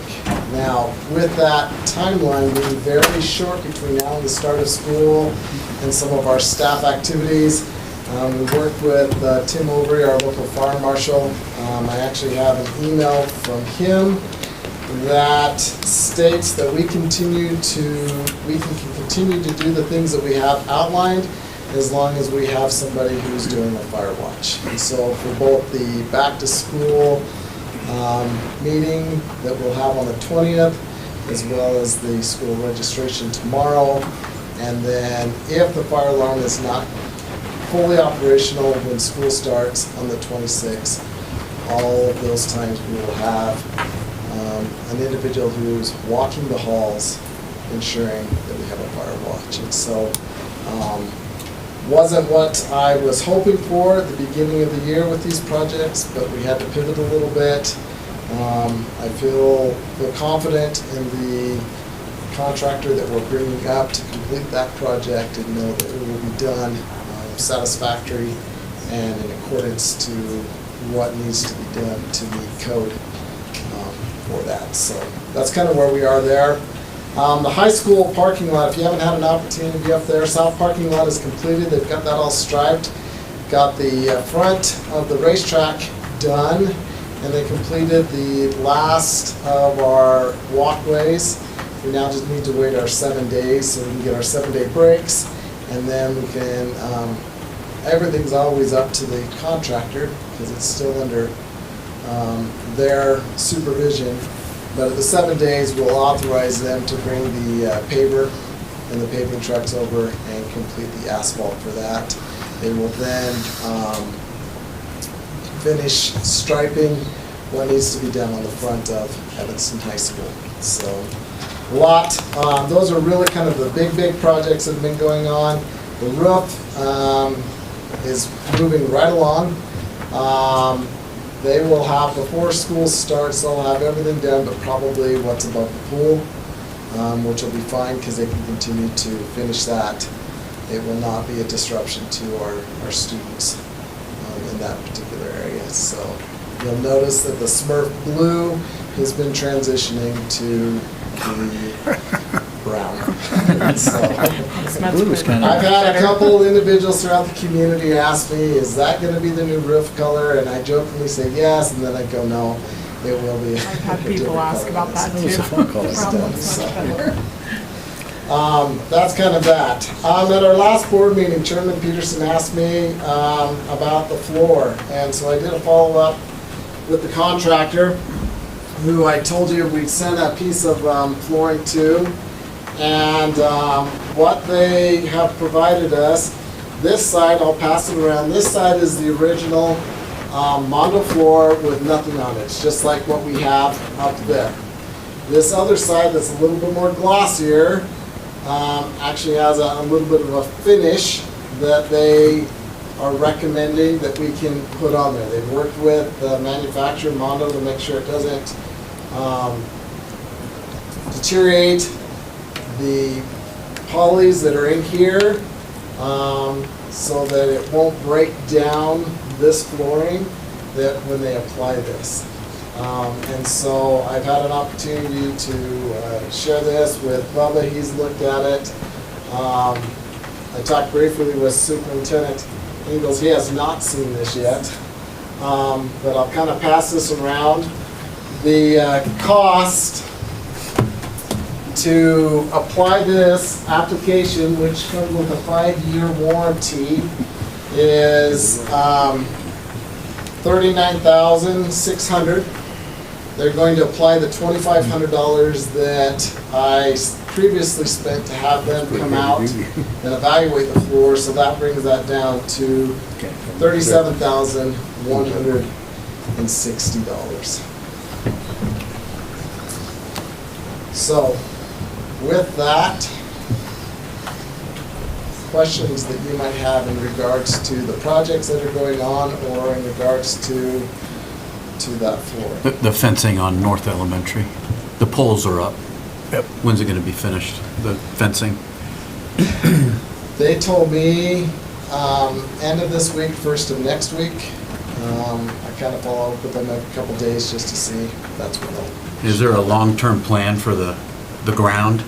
Long-term plan right now, we needed to kind of let that set this year, then next year we'll come in.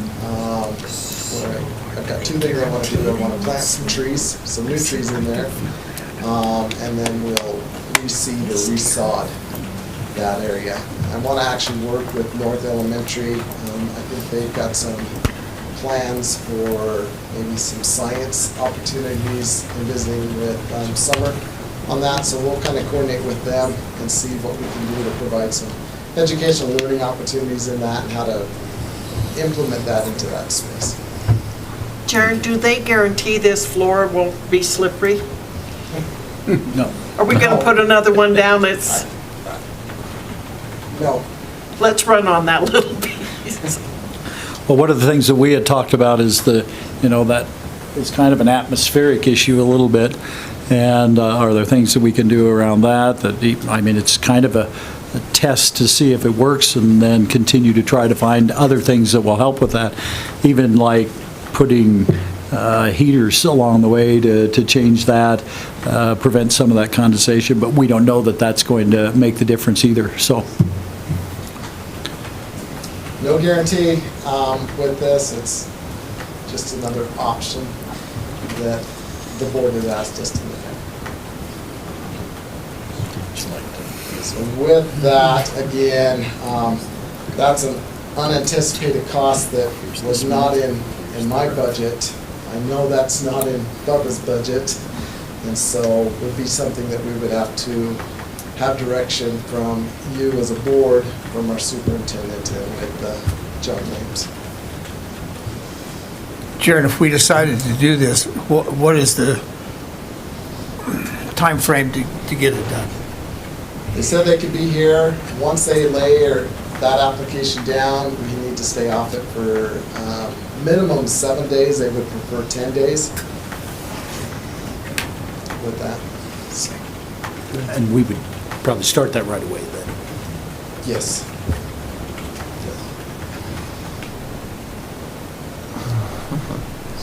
All right. Well, that's better news. Any other questions? Once again, Jared, we thank you. We appreciate all the work that you do and for sharing the information that you do with us monthly. The next item, Chairman Peterson and the board, we have the Wyoming School Board Fall Roundup. It'll be held on September 3rd from 5 to 7:30. We'll be leaving from the district at 3 o'clock. We will need an RSVP for that dinner no later than August the 26th. So if you would please let Amy know if you plan to attend. We'd love to have as many of you come with us. What I'd like to do is be able to get a Suburban to take all of us this time, because I know in the past sometimes we've not been fortunate enough to to have as many who were available to attend. But would like to, gives us an opportunity to go spend time and then hear some of the things that are important from the Wyoming School Board's perspective around the state, which would include funding and other things that are really right now being uplifted, so. I just have one comment. I would, I haven't missed one in 5 years.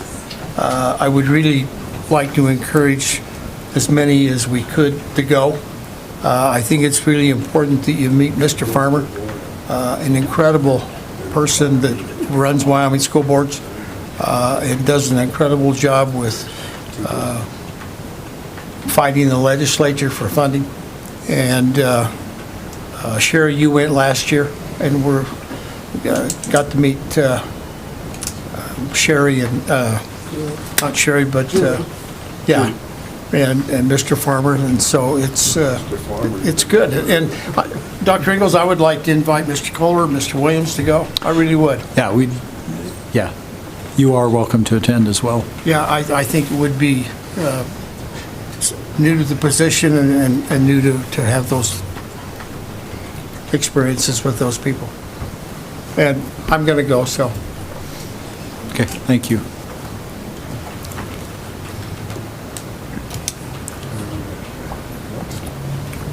Okay, that's the last of our discussion items. We can now move on to public comments.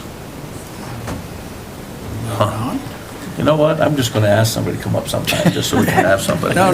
Just one person, just. I'll personally invite him so we can have control. Oh, yeah, okay. Oh, you don't want comments from me, huh? No. Okay. Unless you want. I'll give you some comments. Well, if there's no public comments, we will now move on to our action items. So, action item number 1, I have to apologize. Was there any new personnel resignations and hires that we have to approve? Yes, we do, and the personnel memo is listed there. Okay. And it's a contract that's being offered to Jennifer Martin as a temporary school nurse for Aspen and Uinta Meadows. And that is for just the contract? Yes. No resignations? No resignations. Okay, all right. Okay. Motion to approve the contract. Second, Jenny. Brian. I have a motion, I have a second. Any discussions? All in favor say aye. Aye. Any opposed? Ayes have it, motion carries. Contract has been approved. I need a motion to approve the Pathway to Excellence Strategic Plan with the modification to paragraph 2 in the board goals and the last sentence, and change the word from explore to pursue. So moved. Sure. Yep, second. I got a motion, I got a second. Brian, motion. Dan, second. Any discussion? All in favor say aye. Aye. Any opposed? Ayes have it, motion carries. I need a motion to approve the Blacks Fork Physical Therapy contract. So moved. Jenny. Second that motion, David. I have a motion, I have a second. Any discussion? All in favor say aye. Aye. Any opposed? Ayes have it, motion carries. I need a motion to approve the Star Valley Health Trainer contract. Mr. Chairman, I move that we accept the Star Valley Health Trainer contract. I have a motion, Second, Jenny. I have a second. Any discussion? All in favor say aye. Aye. Any opposed? Ayes have it, motion carries. I need a motion to approve the WHSSA membership application and activity enrollment. Mr. Chairman, I'll make that motion to approve that. I have a motion. Second, Brian. I have a second. Any discussion? All in favor say aye. Aye. Any opposed? Ayes have it, motion carries. I need a motion to approve the first reading of the policy JEFB, community-based structured time and release. So moved. Jenny. I have a motion. Second that. I have a second. Any discussion? All in favor, say aye. Aye. Any opposed? Ayes have it, motion carries. I need a motion to approve the phone service bid with Cloud Warriors LLC. So moved. Brian? I have a motion. Second, Dan? I have a second. Any discussion? All in favor, say aye. Aye. Any opposed? Ayes have it, motion carries. I need a motion to approve the transportation request to XS3 school buses. Mr. Chairman, I move that we accept the transportation request, access 3 school buses. I have a motion. Second, Jenny. I have a second. Any discussion? All in favor say aye. Aye. Any opposed? Ayes have it, motion carries. With that being said, it is before 8 o'clock. I told you I could do it. I don't think so. I did, I said it's like 2-2 right there. 2 minutes. So we will now move to board roundtable. Any discussion? Negative. I just have 2 comments. The Wyoming School Board Association meeting that I went to in July, we went over the advocacy agenda for 2026 and then made changes for the advocacy for 2027. I have a copy, Dr. Ingles has a copy, if any of you would like that, I'd be more than happy to make sure that you get that and share that. And the other thing is I was unprepared, but I will tell you who is on the Hall of Fame board. Denny Wallace, Joy Walton, Tammy Staley, Wendy Schuler, Bubba O'Neill, Donna Bruce, Kay Fackrell, Marty Woodward, and then a new addition of Mr. Scott Kohler. So if anybody has any desire to be on our board, we would certainly welcome to have you, because it doesn't take a lot of time, but when we have things to do, it takes a while. So would encourage everybody to attend the banquet on the 26th of September. Love to have you. Thank you. Thank you, trustee Wheeler, we appreciate it. Any other roundtable items? Motion to escape. Oh, wow. Motion to adjourn. I have a motion. Well, I need a second. One is escaping and one is adjourning. I need a second for either Yeah, one of those. I'll second that. You're going to second which one? Escaping. Better second the adjourning. Take that up with them. So I have a motion and I have a second to adjourn, not to escape. Any discussion? None? All in favor say aye. Aye.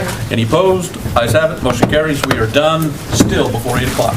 Chicken. Man, by 30 seconds. That would have looked good in the minutes.